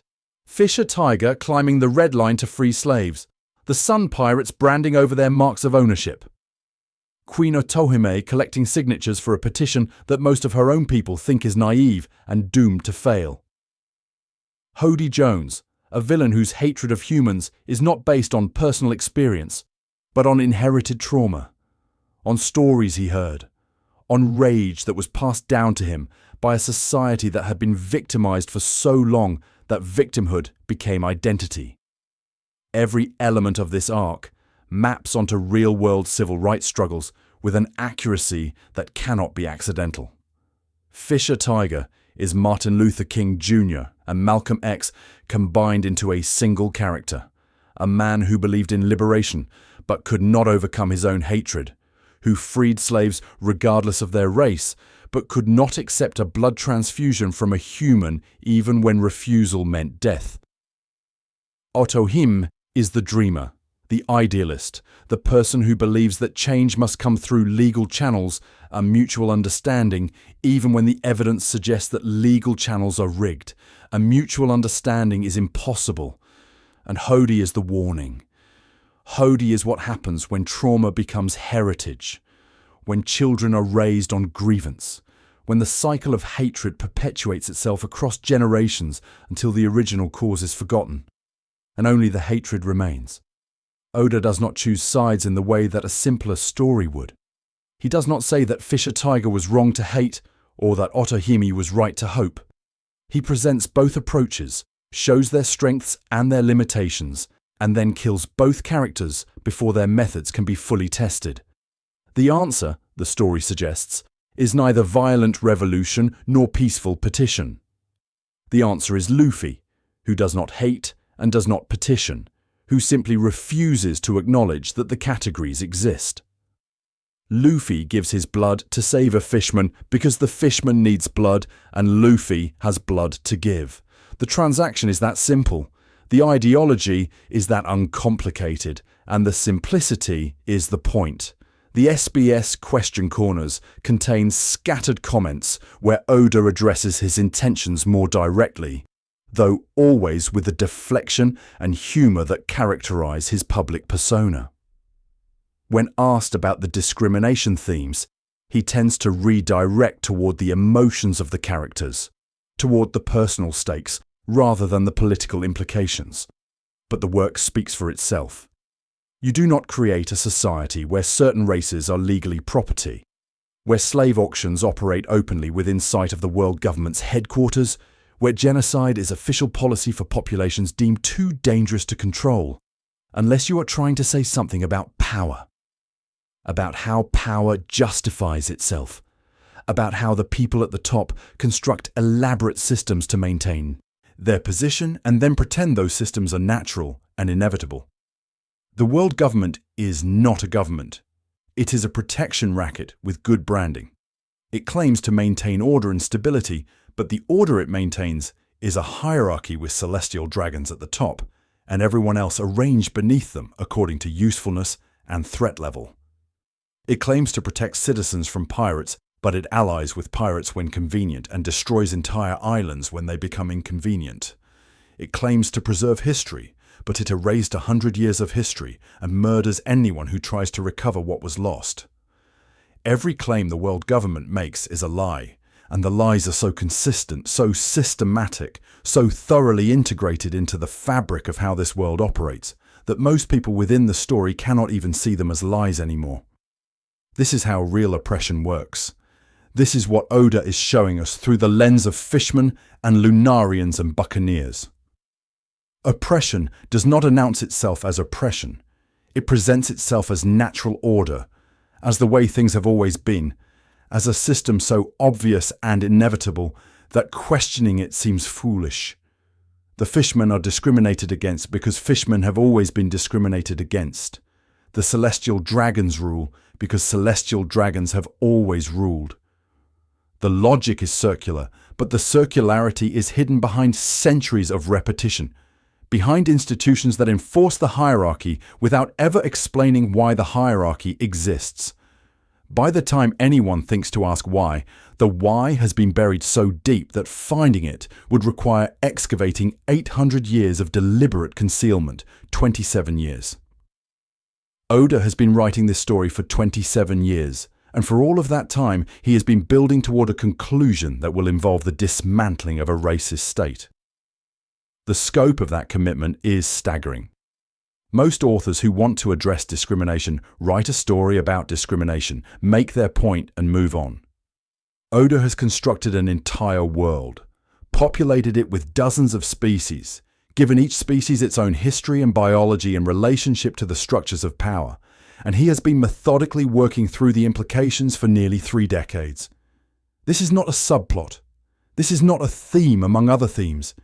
This is the spine of the entire narrative, the central conflict that everything else orbits around, and the resolution, when it comes, will not be subtle. Oda is not building toward a compromise where fishmen get slightly better treatment and celestial dragons learn to be slightly less cruel. He is building toward revolution, toward the destruction of the Red Line, toward the fall of Maria Joie, toward a complete restructuring of how this world operates, with the racist hierarchy replaced by something that looks like the Straw Hat Crew scaled up to planetary dimensions. The dawn that everyone keeps talking about, the promise that has been foreshadowed since the earliest arcs, is not a metaphor. It is an agenda. It is Oda telling us through hundreds of chapters and thousands of pages that systems of racial oppression can be destroyed, that they were built by people and can be dismantled by people, that the current order is not permanent no matter how permanent it seems. This is radical. This is genuinely, surprisingly radical for a story that runs in a magazine aimed at teenage boys. Oda has smuggled a comprehensive critique of racism and state power into one of the most popular entertainment properties in human history, and he has done it so skillfully that most readers do not even notice. They think they are reading a fun adventure story about pirates. They are actually reading a multi-decade argument for why oppressive systems must be overthrown and replaced with structures that treat all people, regardless of species or background, as equally deserving of freedom and dignity. The fiction makes it possible. You cannot say these things directly, not in a mainstream commercial product, not without consequences and pushback, and the kind of political controversy that would distract from the story itself. But you can say them through Fishmen. You can say them through Lunarians. You can build an elaborate fantasy world where the racism is obvious and the resistance is heroic, and let your readers draw their own conclusions about what that might mean for the world outside the page. Oda has been teaching revolution to millions of people for 27 years, and he has gotten away with it because it all happens on the Grand Line, because it is all fictional pirates and fantasy races, because no one can accuse him of being political when he is just telling a story about a boy who wants to be king. So here we are. 20 sections. 4 sagas. Approximately 2 hours of your life that you have generously donated to a deep dive on fictional species biology, and I need to bring this home in a way that justifies your investment. We started with a census. 15 races, minimum. Fishmen and merfolk, giants and dwarves, minks and Lunarians and Buccaneers, and three-eyed tribe members and all the rest. We established that the world government's racism is not ignorance, but policy. Not prejudice, but strategy. Not a bug in the system, but the entire point of the system.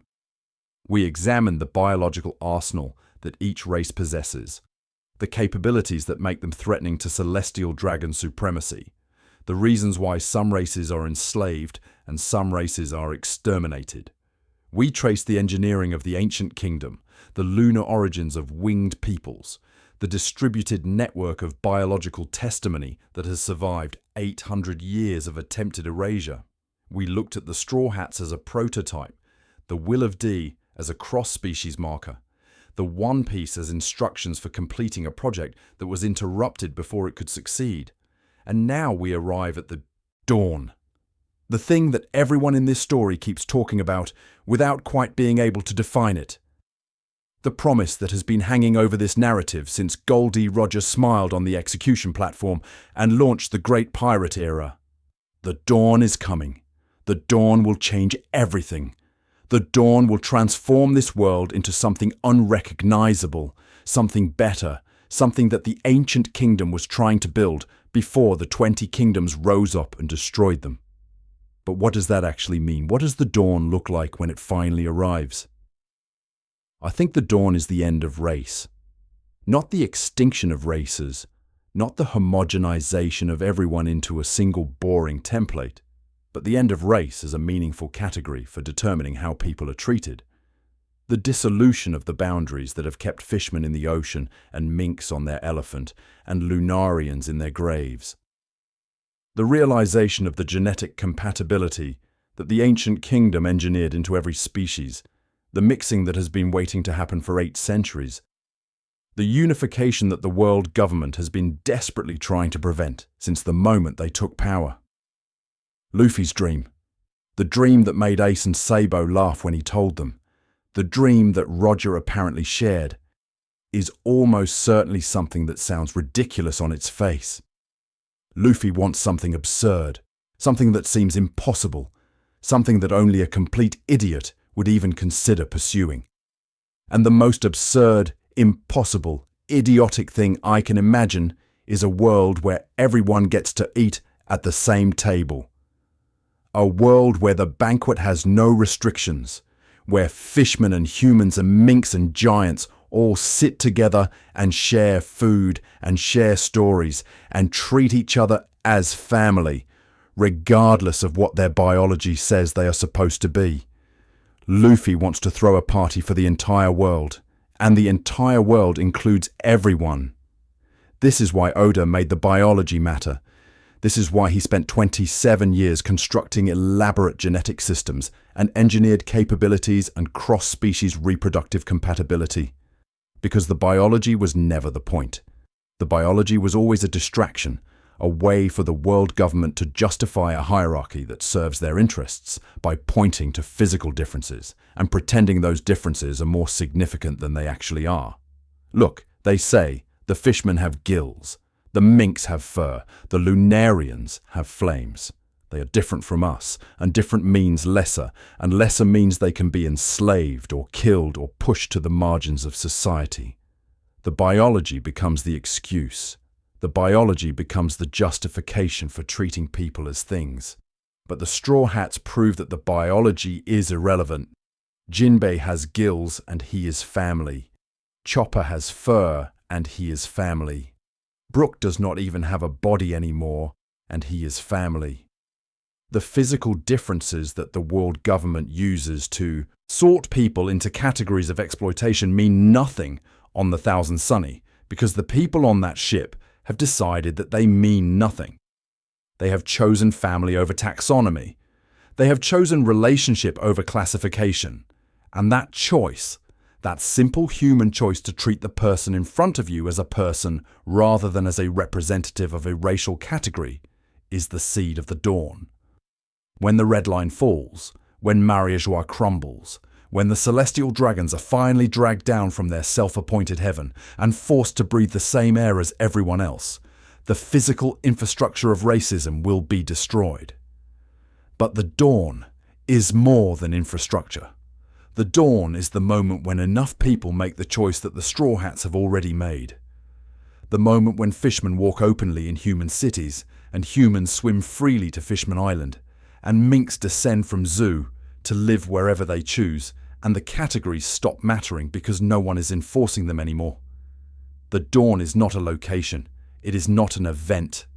It is a collective decision to stop participating in a system that was always artificial, always imposed, always maintained, through violence and propaganda rather than through any natural necessity, and the biology makes the dawn possible. The engineered compatibility is not an accident or a curiosity.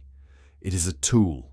It is the mechanism by which the ancient kingdom intended to dissolve racial boundaries permanently, by making those boundaries genetically meaningless, by ensuring that any two individuals from any two races could have children together, and those children could have children with anyone else.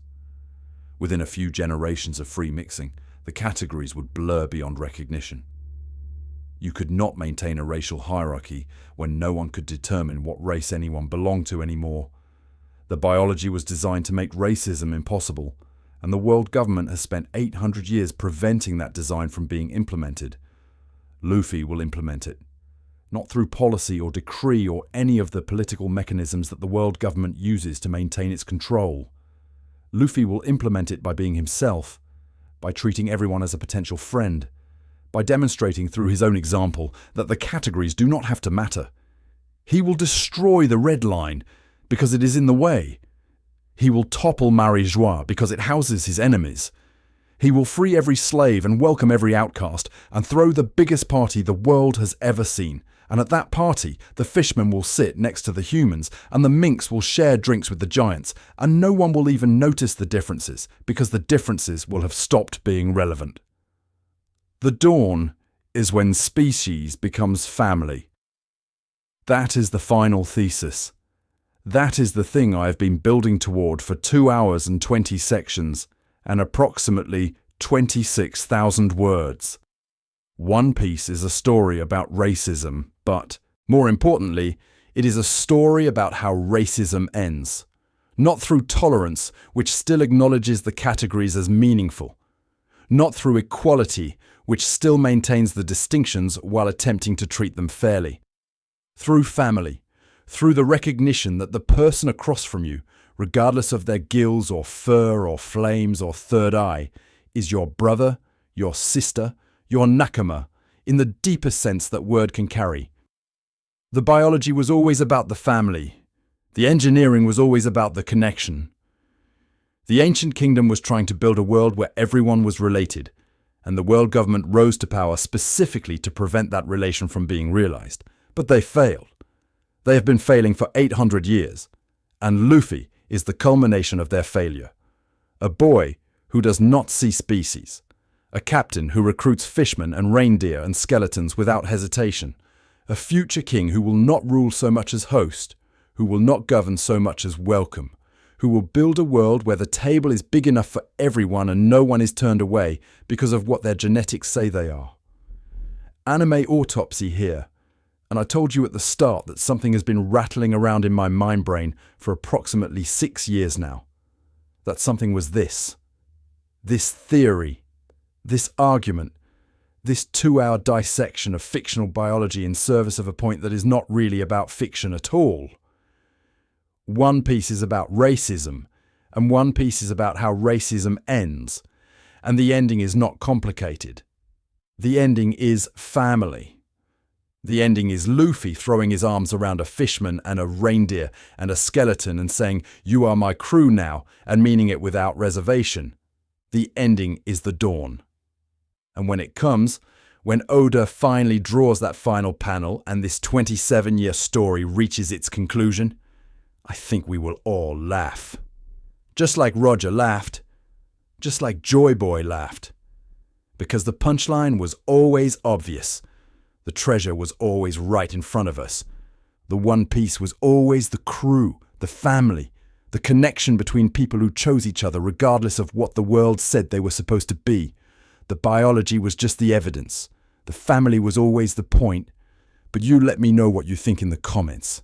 And please do subscribe to this channel for consistent injections of One Piece culture administered directly into your YouTube feed.